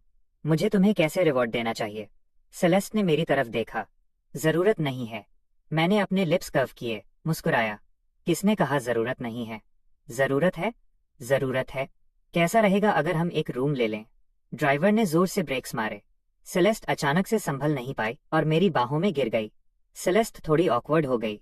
बकवास मत करो। मैं फिर हंसा। क्या बकवास? तुम्हारी हिम्मत नहीं है। सेलेस्ट ने मुझे इग्नोर किया। वह मेरे बगल में बैठ गई। उसके चेहरे पर लालिमा की एक झलक थी। वाकई बहुत गर्मी है। ड्राइवर हमें घर ले गया। रिचर्ड क्रेन सोफे पर बैठे थे। उन्होंने एक दिन रेस्ट किया था, अब काफी बेहतर दिख रहे थे। सेलेस्ट ने पोलाइटली ग्रीट किया, अंकल क्रेन। रिचर्ड क्रेन ने कहा, सेलेस्ट बैठो। मैं चलकर गया और अपने फादर के बगल में बैठ गया। डैड, क्या आप अब बेहतर फील कर रहे हैं? सेलेस्ट ने कहा कि वो वरीड थी और आपसे मिलने आई है। रिचर्ड क्रेन ने कहा, मैं अब काफी बेहतर हूँ, बस काफी समय से इतना ज्यादा ड्रिंक नहीं किया था, थोड़ी आदत नहीं रही। मैं अब ठीक हूँ। सेलेस्ट को मत डराओ। वैसे बता दूं, आज विक्टोरिया स्टर्लिंग ने तुमसे भी ज्यादा ड्रिंक की है। उसे सीधे हॉस्पिटल ले जाया गया। मैंने उन्हें ब्रीफ में बताया कि कैसे सेलेस्ट ने उनके लिए रिवेंज लिया। रिचर्ड क्रेन ने सेलेस्ट की तरफ देखा। ये बच्ची, चाहे जो भी हो, वो फिर भी तुम्हारी एल्डर है। तुमने ऐसा किया, क्या तुम्हारे फादर एंग्री नहीं होंगे? सेलेस्ट ने कहा, सब ठीक है। मैं अंकल क्रेन को बुली होते हुए बस देख नहीं सकती थी। रिचर्ड क्रेन उसके लिए ट्रबल क्रिएट नहीं करना चाहते थे। बस इतना कह पाए, मैं बुली नहीं हुआ था। बिजनेस करने के लिए सोशलाइज करना पड़ता है। पहले मैं लोगों के साथ तब तक ड्रिंक करता था जब तक मुझे वॉमिट न हो जाए। ये नॉर्मल है। तुम्हारे फादर तुमसे एंग्री नहीं होंगे, है ना? वो अभी अभी थॉर्नटन हाउस लौटी थी। अब वहाँ एक यंगर सिस्टर और स्टेपमदर भी हैं। ये सब उसके और उसके फादर के रिलेशनशिप को अफेक्ट न करे। सेलेस्ट ने कहा, नहीं, वो एंग्री नहीं होंगे। मैंने अपने फादर को बताया कि अलेक्जेंडर थॉर्नटन ने क्या कहा था। रिचर्ड क्रेन ये सुनकर काफी ईज सुकून महसूस कर रहे थे। ये तो अच्छी बात है। फिर मैं थोड़ा क्यूरियस था। डैड, सेलेस्टे के फादर ने ऐसा क्यों कहा कि आप सेलेस्टे के लिए बहुत काइंड रहे हैं? मुझे इस बारे में पता क्यों नहीं है? जैसे ही मैंने अपनी बात खत्म की, मुझे महसूस हुआ कि सेलेस्ट मेरी तरफ देख रही है। उसकी आंखें बहुत कॉम्प्लेक्स थीं। ऐसा लग रहा था कि उनमें कुछ रिप्रोच, नाराजगी भी है। रिचर्ड क्रेन ने मेरी तरफ एक केयरलेस एक्सप्रेशन के साथ देखा। उस वक्त सेलेस्ट कुछ समय के लिए हमारे घर पर रुकी थी।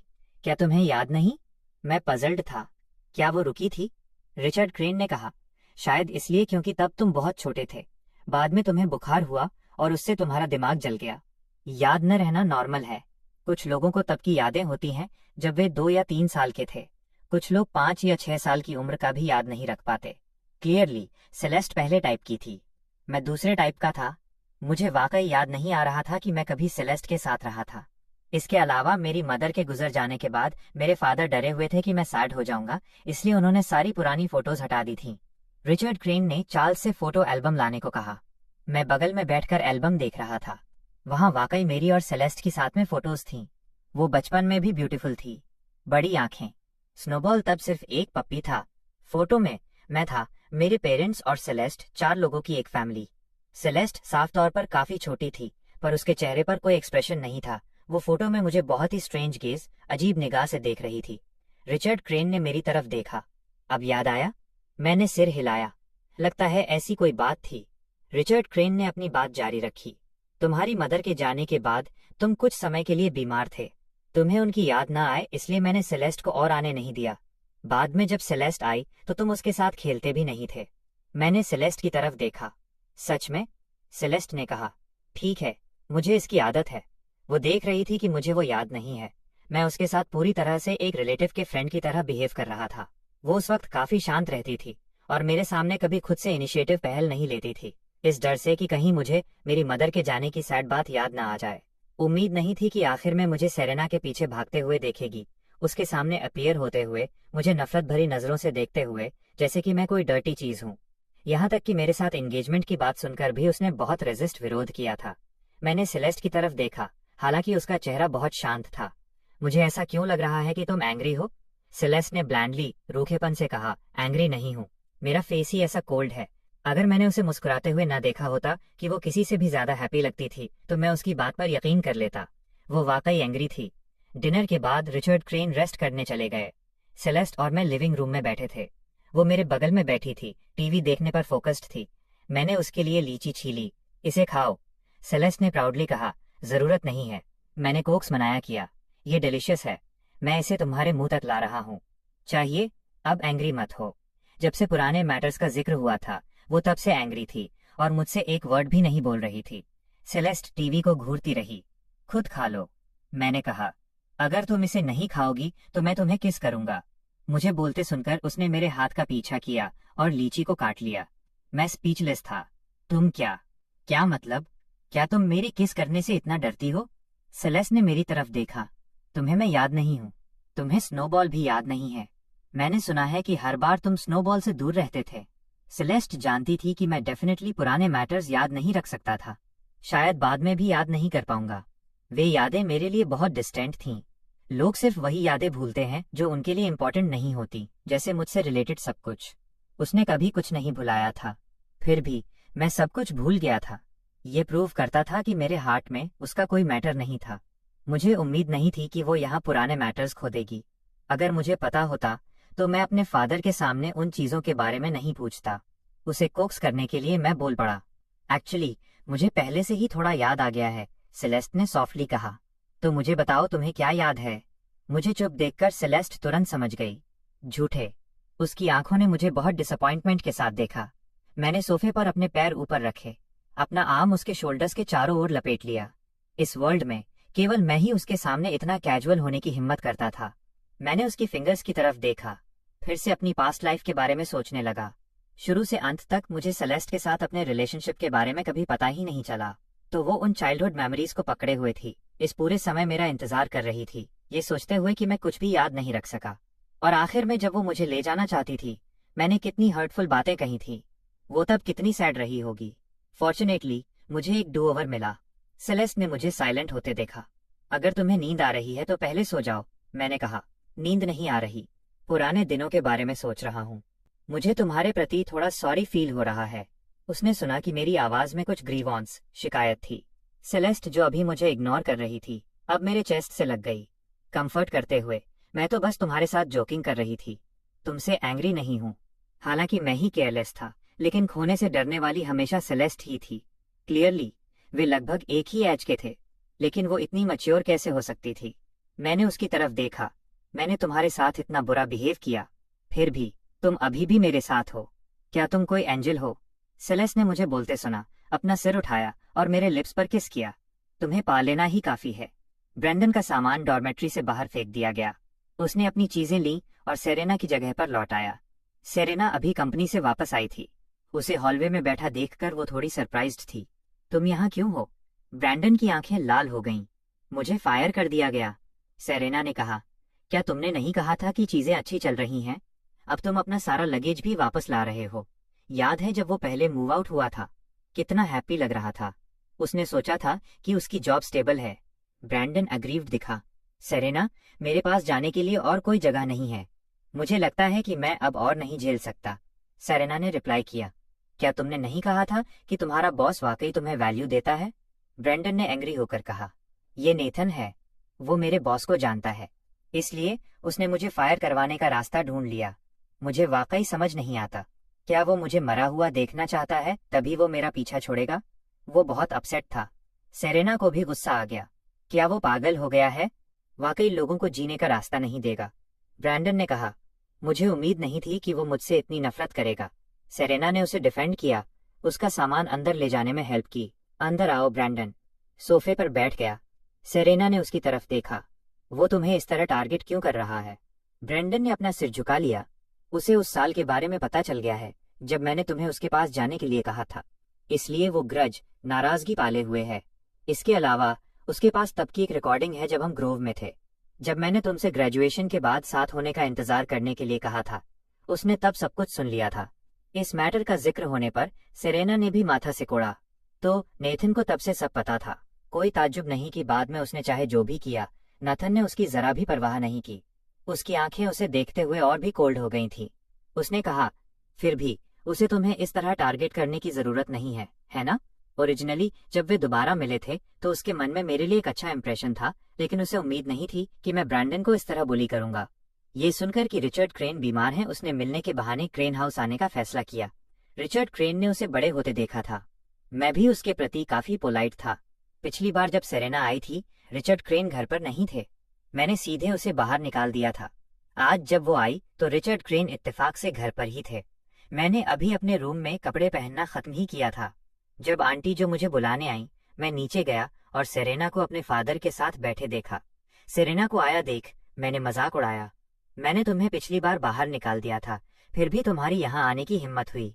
सेरेना ने कहा, तुमने लोगों से कहकर ब्रैंडन को फायर क्यों करवाया? मुझे उम्मीद नहीं थी कि वो ब्रैंडन की वजह से आएगी। तुम वाकई उसकी इतनी परवाह करती हो? क्या तुमने पहले नहीं कहा था कि उसने तुम्हें ब्लॉक कर दिया है और तुम अब कांटेक्ट में नहीं हो? तुम दोनों अब भी साथ कैसे हो? सेरेना ने मेरी कोल्डनेस देखी। अपनी आवाज को सॉफ्ट करने से खुद को नहीं रोक पाई। नेथन, क्या तुम ऐसे नहीं हो सकते? ये पिछले साल उसके लिए इजी नहीं रहे हैं। उसने कितनी सारी जॉब्स ढूंढी, सब लूकस जी द्वारा सैबोटाज खराब कर दी गईं। आखिरकार उसे एक जॉब मिली और तुम उसे जीने नहीं दे रहे। क्या होगा अगर तुम उसे मौत की तरफ धकेल दोगे? हम सब क्लासमेट्स हैं। क्या तुम्हें उसे पूरी तरह डिस्ट्रॉय करना ही होगा? मैं बैठ गया और सेरेना की तरफ देखा। अगर मैं उसे पूरी तरह डिस्ट्रॉय करना चाहता तो क्या तुम और ब्रैंडन आज यहाँ होते? लेकिन चूंकि तुम अब ऐसा कह रही हो तो मैं तुम्हारी विश पूरी कर दूंगा। मैंने पहले ही मिस्टर हु को बता दिया है, उनसे तुम्हें फायर करने के लिए कह दिया है। वो पहले ही एग्री हो चुके हैं। सेरेना को इस बात की परवाह नहीं थी कि रिचर्ड क्रेन उनके बिल्कुल बगल में थे। वो सीधे रोने लगी। तुम इतने बीमार सन की क्यों हो? उसकी जॉब उसे बहुत मुश्किल से मिली थी और मैंने कहा उसे फायर कर दो, बस ऐसे ही। मैंने कहा, क्या तुमने अभी नहीं कहा था कि जब तुम्हारी जॉब चली जाएगी तो मैं उसे पूरी तरह डिस्ट्रॉय कर रहा हूँ? ब्रैंडन के साथ मिलकर ये कंप्लीट डिस्ट्रक्शन होगा। पता नहीं ब्रैंडन ने उसे क्या बताया था। वो सुबह सुबह ब्रैंडन के लिए स्टैंड लेने और ट्रबल ढूंढने चली आई। इतनी मेहनत के साथ उसने अपनी चिंता क्यों नहीं की? क्योंकि वो मुझसे रीजन तर्क नहीं कर सकती थी। सेरेना ने सीधे रिचर्ड क्रेन से उम्मीद लगा ली। अंकल क्रेन, इसकी तरफ देखिए। इन पिछले सालों में मैंने उसे प्रोवोक उकसाया नहीं किया है, उसके साथ कुछ गलत भी नहीं किया है। पिछली बार जब मैंने उसे कंपनी में देखा था तब भी मैं बहुत पोलाइट थी, फिर भी अब वो मुझे फायर कर रहा है। रिचर्ड क्रेन ने मुझे माथा सिकोड़ते हुए देखा। नेथन, क्या इस बारे में डिस्कस नहीं किया जा सकता? मैंने कहा, डैड, वो डेमी में काम करती है। मैं अपनी इंटर्नशिप के लिए डेमी गया था। ब्रैंडन ने यहाँ तक कहा, मैं उसकी वजह से वहां गया था। अगर मैं उसे फायर नहीं करता तो क्या मुझे खुद को फायर कर लेना चाहिए? सेरेना का चेहरा काला पड़ गया। ब्रैंडन ऐसा नहीं कह सकता था। मैं हल्का सा हंसा। तो तुम्हारा मतलब है कि मैं उसे फ्रेम फंसा कर रहा हूँ? मेरे फादर ने उसे इस तरह देखा और मुझे स्कूल के वो दिन याद आ गए कि कैसे। ब्रैंडन ने सेरेना को प्रोटेक्ट किया। मुझे ब्रैंडन के काम ढूंढने से कोई प्रॉब्लम नहीं है, लेकिन उसने अपने बॉस के सामने इतनी कड़वाहट फैलाई। बॉस को मेरे फादर को ट्रबल देने के लिए उकसाया, जिससे मेरे फादर को हॉस्पिटल में एडमिट होना पड़ा। क्या मैं उसे माफ कर सकता हूँ? सेरेना स्टन रह गई। तुम कह रहे हो कि ब्रैंडन की वजह से अंकल क्रेन को हॉस्पिटल जाना पड़ा? नेथन, मुझे पता है तुम उसे पसंद नहीं करते, लेकिन तुम्हें उसे इस तरह स्मीयर करने की जरूरत नहीं है। मैं ठंडी हंसी हंसा। मैं उसे स्मीयर कर रहा हूँ? मुझे पता था कि मेरे फादर असल में हमेशा सेरेना के प्रति सॉफ्ट हार्टेड रहे हैं। कई बार मेरे लिए बहुत आगे बढ़ना कन्वीनियंट नहीं होता था। कहीं मेरे फादर को ये न लगे कि मैं अनरीजनेबल हूँ। डैड, जब आप विक्टोरिया स्टर्लिंग के साथ डिनर कर रहे थे, क्या ब्रैंडन उनके साथ था? उस समय मैं आपको वहां से ले जाना चाहता था। वो वहां आधे दिन तक मजाक उड़ा रहा था। रिचर्ड क्रेन को अचानक समझ आ गया। विक्टोरिया स्टर्लिंग के साथ जो था वो ब्रैंडन था। मैंने कहा कि वो फैमिलियर लग रहा था, लेकिन याद नहीं आ रहा था कि वो कौन था। मैंने ब्लैंडली कहा, वो और कौन हो सकता है? रिचर्ड क्रेन बोले, मैंने तो सोचा था कि वो विक्टोरिया स्टर्लिंग का बॉयफ्रेंड है। पिछली बार सेलेस्टे के फादर ने हमें हॉट स्प्रिंग्स पर इनवाइट किया था। वो विक्टोरिया स्टर्लिंग के साथ था। फिर वो विक्टोरिया स्टर्लिंग के साथ डिनर पर गया। विक्टोरिया स्टर्लिंग उसके लिए वाकई बहुत अच्छी थी, यहाँ तक कि उसकी वजह से मुझे ट्रबल भी दी। ये कहने के बाद मैंने सेरेना की तरफ देखा। सेरेना, मुझे फर्क नहीं पड़ता कि मेरा तुम्हारे साथ क्या रिलेशनशिप है। वैसे भी मैंने तुम्हारा ट्रू कैरेक्टर बहुत पहले देख लिया है। मैंने ये भी एक्सेप्ट कर लिया है कि तुम्हें मेरी परवाह नहीं है। लेकिन ये मत भूलो कि जब तुम स्कूल में थी, मेरे फादर ने तुम्हें बहुत सब्सिडाइज किया था। उन्होंने तुम्हारे साथ कैसा बिहेव किया, ये तुम अपने दिल में जानती हो। अब ब्रैंडन की वजह से मेरे फादर हॉस्पिटल पहुंच गए। तुम मेरे फादर से मिलने आती हो, फिर भी तुम यहाँ उस पर्सन के लिए बोल रही हो जिसने उन्हें हर्ट किया। सेरेना ने एक्सप्लेन किया, यहाँ जरूर कोई मिसअंडरस्टैंडिंग हुई है। ब्रैंडन ऐसा नहीं हो सकता। मैंने कहा, वो ऐसा है या नहीं, ये खुद उससे जाकर पूछो। उसकी मेहरबानी से विक्टोरिया स्टर्लिंग अभी भी हॉस्पिटल में लेटी हुई है। अगर वो फ्यूचर में स्टर्लिंग फैमिली की किसी भी कंपनी में वापस जाना चाहता है तो ये शायद इम्पॉसिबल है। उसने जिस पर्सन को ऑफेंड किया है वो मैं नहीं था। अब सिर्फ तुम ही उसे ट्रेजर की तरह ट्रीट करती हो, अभी भी उसके लिए बोल रही हो। स्टूपिड। सेरेना ने ब्रैंडन के बारे में सोचा, खासकर जब मैंने उसका और विक्टोरिया स्टर्लिंग का जिक्र किया। वो सीधे क्रेन हाउस से निकल गई। रिचर्ड क्रेन ने उसे जाते हुए देखा और वापस मेरी तरफ मुड़े। क्या तुमने वाकई मिस्टर हू से उसे फायर करने के लिए कहा? मैंने सिर हिलाया। हाँ, मुझे पता चला था कि जब वो डेमी गई थी तो आपने उसे इंट्रोड्यूस कराया था। इस मैटर का जिक्र करते हुए रिचर्ड क्रेन ने आह भरी। उस समय वह रोजाना पार्ट टाइम काम कर रही थी। मिस्टर हू की कंपनी को इत्तेफाक से लोगों की जरूरत थी। मैंने उन्हें कनेक्ट कर दिया। चाहे जो भी हो, वो काफी हार्डवर्किंग थी। मिस्टर हू भी उसे काफी पसंद करते थे। क्या तुम्हारा उसे अब फायर करना ठीक है? मैं अनहैप्पी था। डैड, मुझे फर्क नहीं पड़ता कि वो कहाँ जाती है, लेकिन फ्यूचर में उसकी और हेल्प मत करना। मुझे खुशी नहीं होगी। क्या आप नहीं जानते कि मैं सेरेना को पसंद नहीं करता? अंकल अभी भी सोचते हैं कि मेरा उसके साथ कोई रिलेशनशिप है। अगर आप ऐसा करते रहेंगे तो सेलेस्टे को खुशी नहीं होगी। मुझे सेलेस्टे का जिक्र करते देख रिचर्ड क्रेन थोड़ा हेल्पलेस होकर मुस्कुराए। ठीक है, वैसे भी वो अब बड़ी हो गई है, उसे अपनी जॉब खुद ढूंढने दो। सेरेना क्रेन हाउस से निकल गई। कंपनी नहीं गई, सीधे अपने अपार्टमेंट गई। अभी नीचे ही थी। उसने अपना फोन खोला और विक्टोरिया स्टर्लिंग को सर्च किया। 30 साल की उम्र, अभी भी काफी ब्यूटीफुल। स्पेशली वो अब बहुत रिच थी। उसकी तुलना में उसकी अपनी इनकम तुरंत इनसिग्निफिकेंट लगने लगी। ब्रैंडन ने केवल कुछ ही दिन काम किया था, फिर भी वो उस औरत के साथ हर जगह जा चुका था, ये कहते हुए कि उन दोनों के बीच कोई रिलेशनशिप नहीं है। उसे इस बात पर जरा भी यकीन नहीं हुआ। वो ऊपर गई और बेडरूम का दरवाजा जोर से धकेला। ब्रैंडन अभी अभी बाथरूम से बाहर आया था। सेरेना को देख उसने सरप्राइज के साथ उसकी तरफ देखा। तुम्हें तो काम पर होना चाहिए था, तुम वापस क्यों आ गई? सेरेना ने उसे घूरा। क्या तुम विक्टोरिया स्टर्लिंग के साथ थे? ये सुनकर ब्रैंडन फ्रीज हो गया। उसने सेरेना की तरफ देखा। तुम्हें ये किसने बताया? सेरेना ने कहा। उसकी चिंता मत करो। ब्रैंडन थोड़ा सरप्राइज्ड था। ये नेथन था, है ना? तुम क्रेन हाउस गई थी। सेरेना ने कोल्डली कहा। तुमने उसके साथ टीम अप करके अंकल क्रेन को हॉस्पिटल पहुंचा दिया। अंकल क्रेन हमेशा मेरे लिए अच्छे रहे हैं। जब तुम स्कूल में थे तब तुम्हें उनकी स्कॉलरशिप भी मिली थी। अब तुम ऐसा कुछ करते हो। क्या तुम्हारे अंदर कोई कॉन्शियस ज़मीर है? ब्रैंडन को उम्मीद नहीं थी कि सेरेना वापस आकर उसे इतनी बुरी तरह डांटेगी। उसने अपने होंठ हिलाए। मुझे फोर्स किया गया था। विक्टोरिया स्टर्लिंग जैसी औरत, मुझे उसके सामने बोलने का कोई राइट नहीं था। सेरेना, मैं बस एक एम्प्लॉय हूँ, एक न्यूकमर जिसने अभी स्टार्ट किया है। सेरेना ने माथा सिकोड़ा। एक न्यूकमर? मैंने सुना है कि तुम उसके साथ हॉट स्प्रिंग रिसॉर्ट भी गए थे। ब्रैंडन ने कहा, लेकिन हमारे बीच कुछ नहीं हुआ। सच में कुछ नहीं। सेरेना ठंडी हंसी हंसी। मुझे तुम पर यकीन नहीं है। तुम एक औरत के पीछे पीछे हॉट स्प्रिंग्स में गए और कहते हो कि कुछ नहीं हुआ। लेटली जब मैंने तुमसे पूछा तो तुमने सच भी नहीं बताया। उसने तो नादानी में सोचा था कि ब्रैंडन रोज काम पर जा रहा है। उम्मीद नहीं थी कि उसने कुछ ही दिन काम किया और इतनी ट्रबल खड़ी कर दी। ब्रैंडन ने सेरेना की तरफ देखा। तुम्हें मुझ पर यकीन नहीं है? सेरेना ने ब्लैंडली कहा। मुझे लगता है कि जब तुम्हें कोई रास्ता नहीं मिला तो तुम मुझे ढूंढने वापस आ गए। अगर तुम किसी रिच औरत को फंसा पाते तो और कुछ नहीं होता, है ना? याद है कैसे उसने पहले उसे नाथन के करीब जाने के लिए कहा था, फीलिंग्स का इस्तेमाल करके उसे ठगने के लिए। ब्रैंडन हमेशा से इतना प्रैक्टिकल रहा था। अब जब उसे एक बेहतर औरत मिल गई थी तो ये नॉर्मल था। ब्रैंडन ने कहा, अगर तुम मेरे बारे में ऐसा सोचती हो तो मुझे नहीं पता कि क्या कहना चाहिए। सेरेना का चेहरा कोल्ड था। मेरे घर से बाहर निकलो। मैं तुम्हें देखना नहीं चाहती। तुम मुझे डिस्गस्टेड फील कराते हो। कल रात उसे उसके लिए सॉरी फील हो रहा था। अब उसे देखकर वो फटना चाहती थी।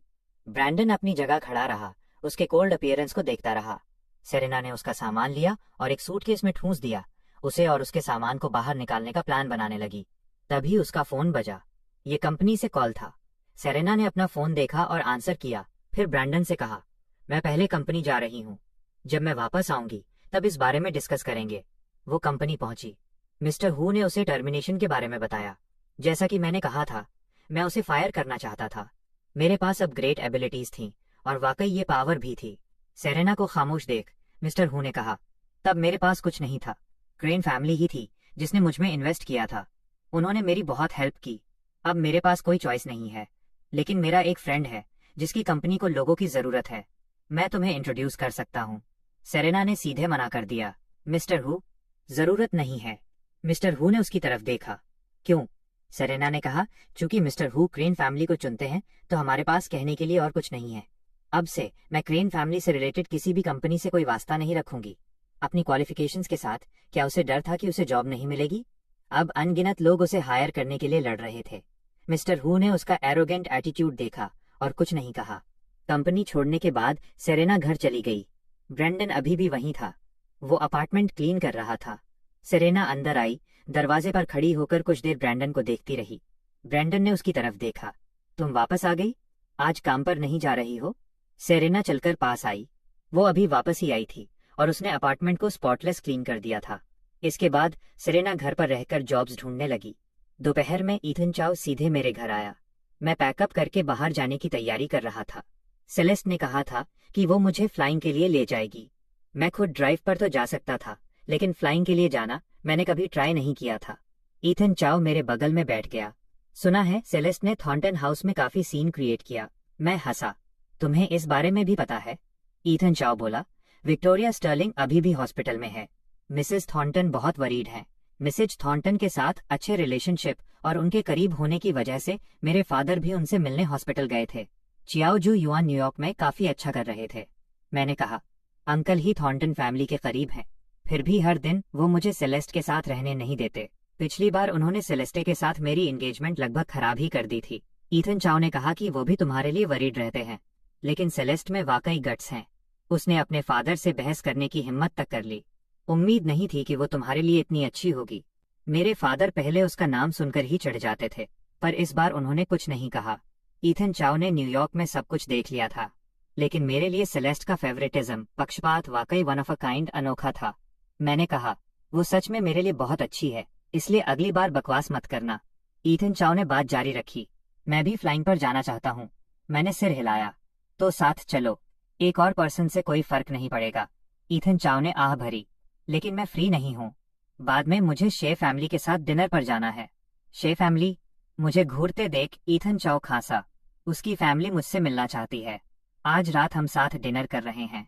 तुम सेन के साथ फिर से वापस आ गए हो। तुम दोनों तो क्लियरली पहले ही ब्रेकअप कर चुके थे। ईथन चाओ ने मुझसे कहा। नेथन, तुम मुझसे इतनी नफरत क्यों करते हो? पिछली बार उसने मुझसे बहस की थी, ये सच है, लेकिन उसके बाद उसका अपॉलॉजी एटीट्यूड वाकई बहुत अच्छा था।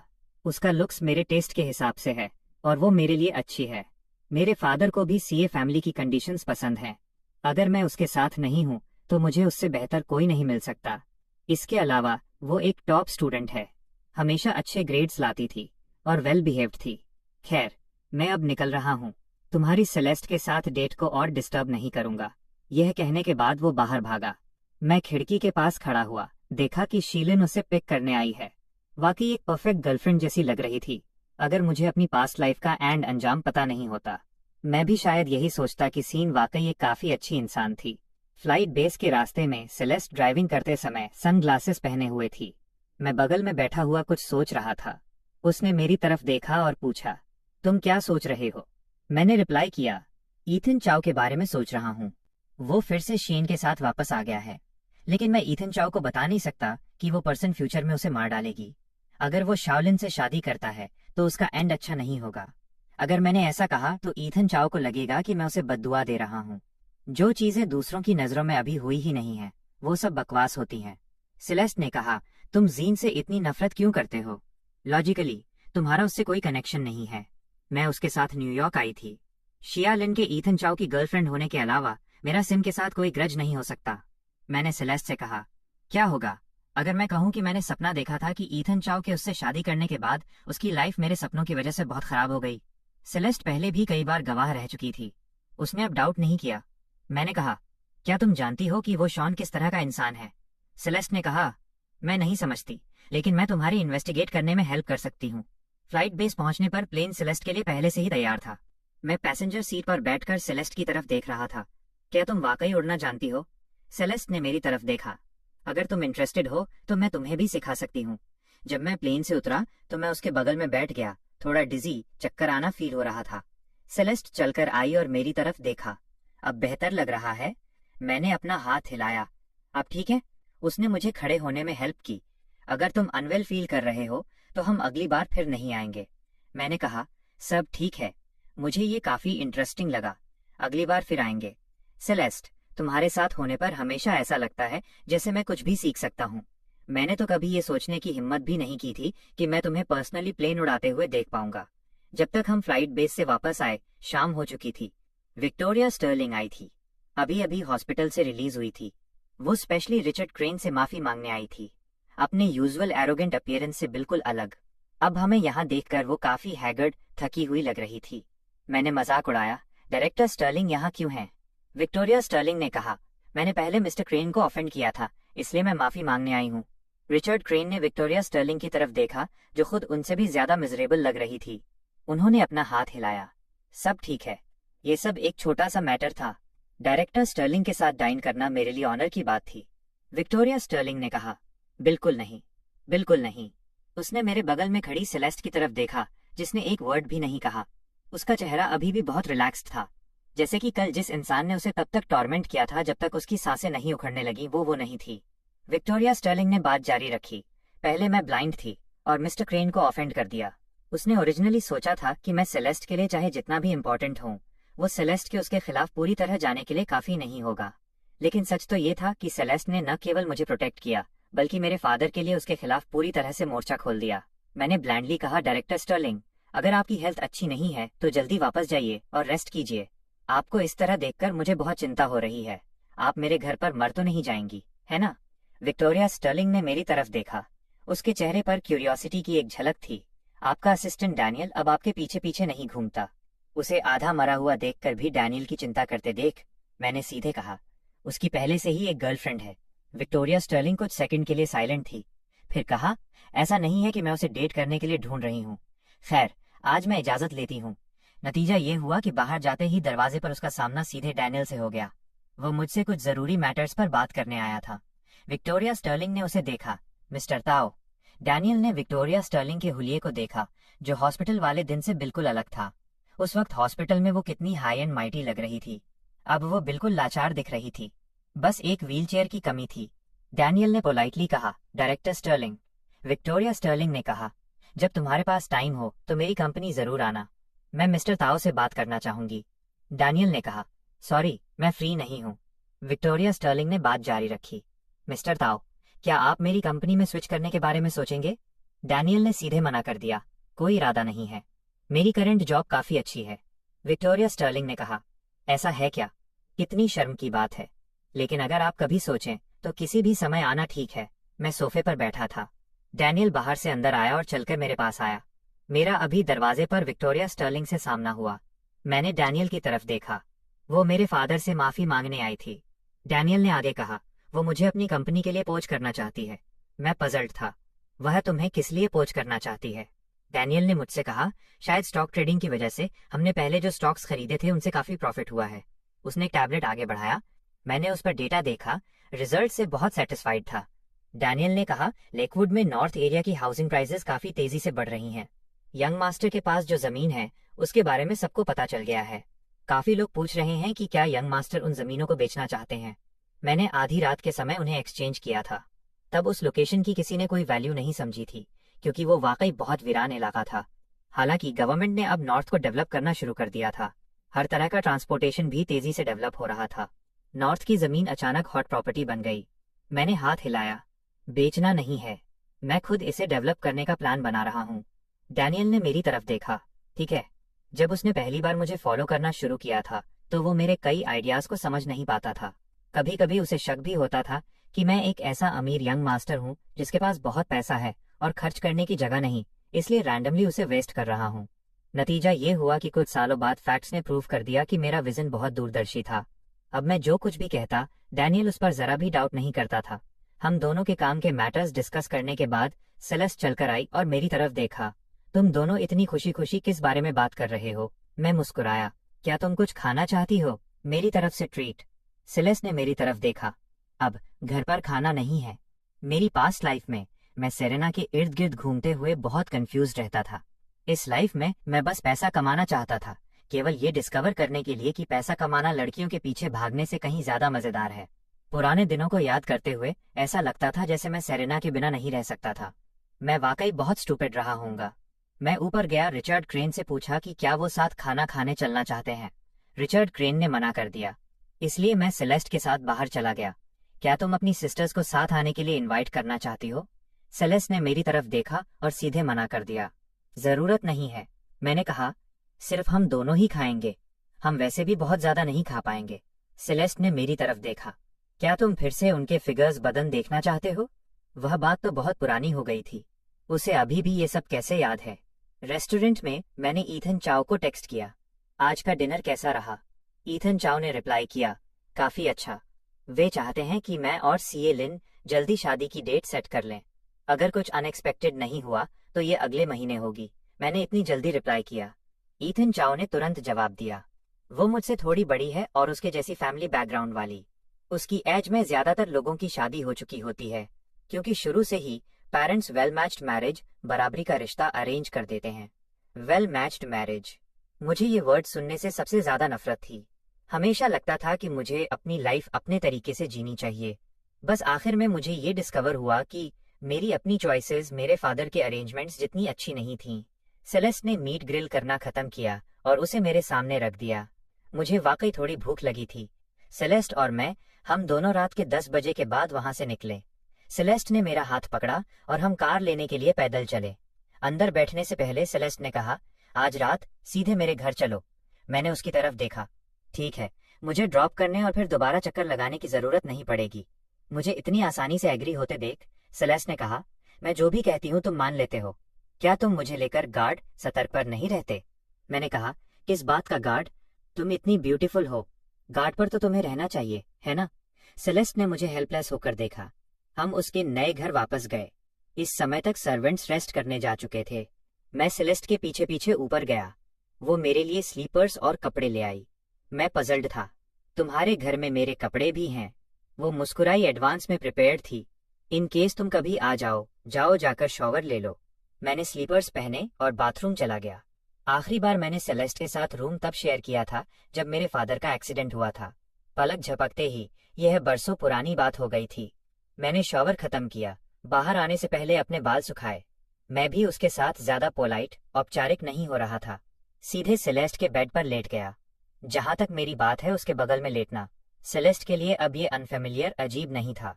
अभी अभी शॉवर लिया था तो मुझे नींद नहीं आ रही थी। मैं उससे सटकर लेट गया, अपना फोन हाथ में लिए सोशल मीडिया ब्राउज कर रहा था। इत्तेफाक से डायना की फोटो दिख गई जिसमें वो अपना फिगर फ्लॉन्ट कर रही थी। मैंने आह भरी, उसे भी हमारे साथ खाने के लिए इनवाइट करना चाहिए था। सेलेस्ट ने मुझे बोलते सुना। मेरा फोन देखने के लिए पलटी, देखा कि वो डायना का सोशल मीडिया था। उसकी गेज फोन से हटकर मेरे चेहरे पर आ गई। फिर वो झुकी और मेरे चेहरे पर किस किया। मैं तुम्हारे बिल्कुल बगल में हूँ, फिर भी तुम दूसरे लोगों को देख रहे हो। मैंने अपना सिर उठाकर उसकी तरफ देखा। मैंने तो बस रैंडमली स्क्रॉल किया था, मुझे लगा उसका फिगर काफी अच्छा है। सेलेस्ट ने कहा, अगर तुम्हें ये इतना पसंद है तो तुम मुझे टच क्यों नहीं करते। ये कहने के बाद उसने मेरा हाथ लिया और अपनी बॉडी पर रख दिया। मैंने सरप्राइज के साथ उसकी तरफ देखा। सेलेस्ट ब्लश करने लगी। कैसा फील हो रहा है? बेहतर होता अगर उसने ये न पूछा होता। जैसे ही उसने पूछा, मेरा चेहरा भी लाल हो गया। मैंने एक बार खांसा और सेलेस्ट से कहा, ठीक है। मैंने अपना हाथ पीछे खींच लिया। 2 जिंदगियां जीने के बाद भी मेरे सामने का ये सीन मुझे अनजाने में नर्वस कर रहा था। सेलेस्ट ने मेरी तरफ देखा। बस ठीक है। मैं घबरा गया। चलो सो जाते हैं। मैं ब्लैंकेट खींचना चाहता था पर देखा कि उसका हाथ उस पर दबा हुआ था। जब मैंने सेलेस्टे को अपनी ओर देखते हुए देखा तो वो अभी अभी शॉवर लेकर निकली थी। उसने बस एक साधारण सा नाइट गाउन पहना हुआ था, फिर भी वो किसी के भी दिल की धड़कन बढ़ा देने के लिए काफी थी। सेलेस्टे ने मुझे भागने का कोई मौका नहीं दिया। वो मेरी ओर झुकी और उसके होंठ मेरे होंठों से जा मिले। सेलेस्टे के यहाँ सोने की पहली रात काफी सुखद रही। हालांकि अंत में हमारे बीच कुछ खास हुआ नहीं, लेकिन हमारा रिश्ता तुरंत बहुत अधिक आत्मीय और क्लोज हो गया। सुबह जब मेरी आंख खुली तो सेलेस्टे मेरे बगल में नहीं थी।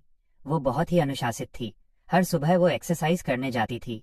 यहाँ तक कि जब वो पहले क्रेन हाउस में रुकती थी तब भी वो इसे मिस नहीं करती थी। मैंने अपना फोन उठाया और देखा कि ईथन चाओ का टेक्स्ट आया हुआ था। उन्होंने अगले महीने मुझे इस इंटरनेट कॉन्फ्रेंस में शामिल होने के लिए इनवाइट किया था। मेरे साथ चलो। मैंने रिप्लाई में एक क्वेश्चन मार्क ऑफ भेजा। ईथन चाओ ने तुरंत जवाब दिया, तुम इतनी जल्दी कैसे उठ गए? क्या तुम आमतौर पर काफी देर से नहीं सोकर उठते? मैंने रिप्लाई किया, बिस्तर बदल गया था इसलिए जल्दी आंख खुल गई। ईथन ने पूछा, क्या तुम घर नहीं गए थे? तुम कहाँ गए थे? मैंने जवाब दिया, सेलेस्टे के यहाँ। ईथन का तुरंत रिप्लाई आया, तुम उसके साथ सोए थे? कैसा रहा? मैं बिस्तर पर लेटा रहा और टाइप किया, मैं तुम्हें नहीं बताना चाहता, यह मेरे और उसके बीच की बात है। ईथन ने तुरंत कहा, ये कैसा रिश्ता है? भाई हमेशा के लिए होते हैं, औरतें तो आज नहीं तो कल बाहरी हो ही जाती हैं। मैंने रिप्लाई किया, तो फिर सिलिन से ब्रेकअप कर लो, उससे शादी मत करो। ईथन ने थोड़ा समय लिया और फिर मैसेज भेजा, लंच के लिए मेरे घर आओ, अभी आ जाओ। मैं उठकर तैयार होने लगा। सेलेस्टे तब तक वापस आ चुकी थी। मुझे जगा हुआ देखकर उसने मुझे पीछे से गले लगा लिया। Good morning. आमतौर पर एक सख्त दिखने वाली महिला अब बहुत ही सौम्य लग रही थी। मुझे महसूस हुआ कि वो काफी हद तक एक बिल्ली की तरह थी। वैसे तो शांत और अलग थलग, लेकिन जब प्यार जताती तो इतनी गर्मजोशी से कि किसी का भी दिल पिघल जाए। मैंने कहा, तुम इतनी जल्दी उठ गई हो, इससे मैं बहुत आलसी लग रहा हूँ। मेरी बात सुनकर सेलेस्टे हंसने लगी।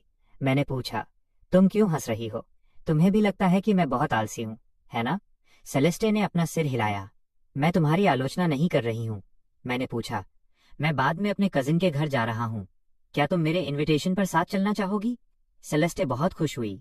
मैं जाना चाहती हूँ लेकिन बाद में मुझे कुछ काम है। मैंने सिर हिलाया। समझ गया। दोपहर में मैं ठीक समय पर चाओ हाउस पहुंच गया। लिविंग रूम कई सारे गिफ्ट बॉक्स से भरा हुआ था। ईथन चाओ ने एक महंगा सूट पहना हुआ था और उसके चेहरे पर खुशी साफ देखी जा सकती थी। ये साफ था कि वो जिन के साथ रहकर बहुत खुश था। बाहर निकलने से पहले सेलेस्टे ने मुझे शीलिन के बारे में कुछ जानकारी दिखाई थी। असल में वो हर तरह से बेहतरीन थी। बचपन से ही वो एक अच्छी और मेहनती छात्रा रही थी। हर कोई कहता था कि वो एक आउटस्टैंडिंग स्टूडेंट है, उसमें कोई गलती ढूंढना नामुमकिन था। मेरे कजिन का उसे चुनना बहुत ही सामान्य बात थी।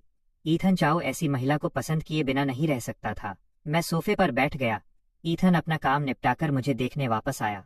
उसने पूछा, तुम आ गए? मैंने सिर हिलाया। हाँ, क्या ये सब जेड और जेड फैमिली को भेजने के लिए गिफ्ट्स हैं? ईथन चाओ बैठ गया, जल्द होने वाली सगाई के बारे में सोच रहा था।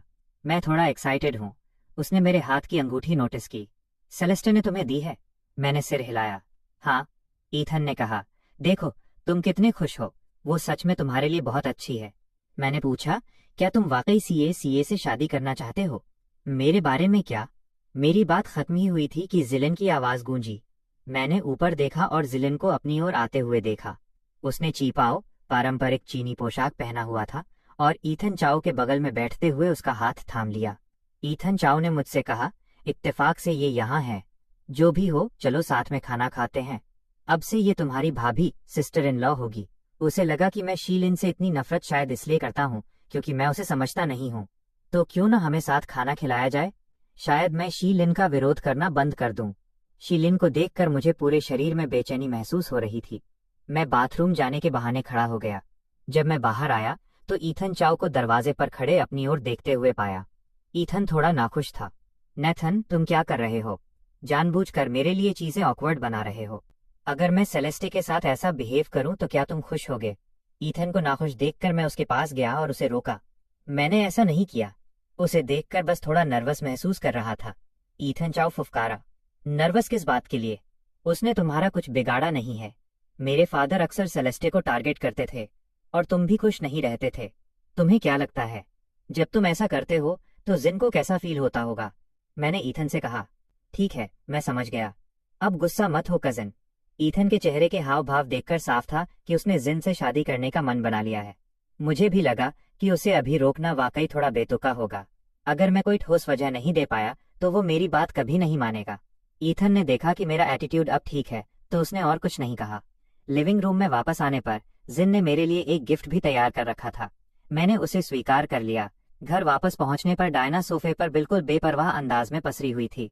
मुझे अंदर आते देख वो तुरंत सीधी होकर बैठ गई। ब्रदर इन लॉ, मैंने उसकी तरफ देखा। तुम यहाँ क्यों हो? डायना ने कहा। सिस्टर, सेलेस्टे ने मुझे बुलाया था।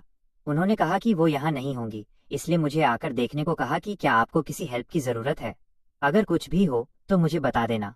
मैंने पूछा, डेरेक कैसा है? डायना ने कहा, मैंने उससे लेकवुड वापस जाने को कहा था पर वो नहीं जाएगा। बस न्यूयॉर्क में ही रुकने की जिद कर रहा है। मैंने कहा, वो यहाँ रुककर क्या कर रहा है? डायना ने रिप्लाई किया, एक अपार्टमेंट रेंट पर लिया है। मुझे लगता है कि उसे अभी भी ब्रैंडन से नफरत है। मैं उसे झेलने की जहमत नहीं उठा सकती। ब्रैंडन का नाम सुनकर मैंने पूछा, ब्रैंडन क्या कर रहा है? डायना ने जवाब दिया, उस दिन उसे बाहर निकाल दिया गया था। वह वापस सेरेना के घर चला गया है। अब वो सेरेना के साथ रह रहा है। इसके अलावा ऐसा लग रहा है कि सेरेना प्रेग्नेंट है। यह खबर सुनकर मैं सरप्राइज के साथ डायना की तरफ देखने लगा। ब्रैंडन का बच्चा? डायना ने कहा, शायद। सेरेना और वो साथ में गायनेकोलॉजिस्ट OBGYN के पास गए थे। वे पहले साथ में पार्ट टाइम काम करते थे और साथ ही रह रहे थे। ब्रैंडन को नई जॉब मिलने के बाद वो वहां से चला गया था। अगर ये सब नहीं हुआ होता तो शायद सेरेना को अभी भी धोखा ही मिल रहा होता। मैंने पहले सोचा था कि ब्रैंडन और विक्टोरिया स्टर्लिंग के बारे में जानकर सेरेना काफी परेशान होगी, लेकिन फिर सेरेना प्रेग्नेंट हो गई। डायना ने कहा, सेरेना ने अब अपनी जॉब छोड़ दी है। वो शायद वाकई काम ढूंढना चाह रही है, लेकिन इस इंडस्ट्री में उसे अब शायद ही कोई जॉब मिले। मैंने हैरानी से डायना की तरफ देखा। क्यों? डायना मुस्कुराई और करीब आकर फुसफुसाते हुए कहा, सिस्टर दो ने पहले ही इंस्ट्रक्ट कर दिया है। वो किसी भी कंपनी को उसे हायर नहीं करने देंगी। मैं पजल्ड था। उन्होंने ऐसा कब कहा? मुझे पता क्यों नहीं चला? डायना ने कहा, उन्हें मत बताना कि मैंने तुम्हें बताया है। उन्हें सबसे ज्यादा नफरत तब होती है जब लोग उनके बारे में बातें करते हैं। सेरेना ने अपना रिज्यूमे सबमिट किया था क्योंकि DI टेक्नोलॉजी में उसकी उपलब्धियां शानदार थीं। इसलिए हर कोई उसमें काफी इंटरेस्टेड था। हालांकि किसी अज्ञात कारण से भले ही वो इंटरव्यू के लिए गई, लेकिन अंत में उसे कभी काम पर नहीं रखा गया। ये सिलसिला आधे महीने तक लगातार चलता रहा और वो मानसिक रूप से काफी टूटने लगी थी। वो घर लौटी। ब्रैंडन ने पहले ही उसके लिए खाने से भरी मेज तैयार कर रखी थी। उसे वापस आते देख वो आगे बढ़ा और उसके चेहरे पर किस किया। तुम आ गई। सेरेना के चेहरे पर खुशी का नामो निशान नहीं था। उसने बस एक फीकी प्रतिक्रिया दी। ब्रैंडन ने उसकी तरफ देखा। तुम आजकल इतनी जल्दी घर क्यों आ रही हो? क्या तुम्हारी पुरानी कंपनी में हमेशा ओवरटाइम नहीं होता था? सेरेना बैठ गई। मैंने बहुत पहले ही नौकरी छोड़ दी। ये सुनकर सूप परोसते हुए ब्रैंडन के हाथ जम गए। छोड़ दी? ये कब हुआ? सेरेना ने कहा, उसी दिन जब तुम वापस आए थे। मैं पिछले कुछ समय से काम ढूंढ रही हूँ। शुरू में वो आत्मविश्वास से भरी थी, पर अब वो पूरी तरह से कॉन्फिडेंस खो चुकी थी, क्योंकि उसे अचानक पता चला कि इतनी शानदार उपलब्धियों के बावजूद बिना कनेक्शन के कोई भी उसे काम पर नहीं रखना चाहता था। ब्रैंडन उसके पीछे आया और बैठ गया। तो तुम्हारा मतलब है कि अब तक तुम्हें कोई नौकरी नहीं मिली है? सेरेना ने उसकी ओर देखा और सिर हिलाया। हाँ, ब्रैंडन ने कहा, तुमने मुझे पहले क्यों नहीं बताया? सेरेना थोड़ी चिड़चिड़ी हो गई। तुम्हें बताकर क्या होता? क्या इससे कोई मदद मिलती? क्या नौकरी अचानक मेरे सामने आ जाती? ऐसा लग रहा था कि वो गुस्से में थी। ब्रैंडन ने कहा, मेरा वो मतलब नहीं था। मुझे बस पता नहीं था। उम्मीद नहीं थी कि नेथन वाकई तुम्हें नौकरी से निकाल देगा। थॉर्नटन हाउस वाली बात याद करते हुए, जब मैंने कहा था कि मैं सेरेना को फायर करवा दूंगा। ब्रैंडन ने सोचा था कि मैं बस मजाक में कह रहा हूँ। उसे उम्मीद नहीं थी कि मैं वाकई इतना बेरहम हो सकता हूँ। सेरेना आत्म उपहास सेल्फ मॉकिंगली करते हुए हंसी। हाँ, न केवल मुझे निकाल दिया गया, बल्कि अब उनमें से कोई भी मुझे नहीं चाहता, जबकि शुरुआत में उन पर मेरा अच्छा इंप्रेशन था।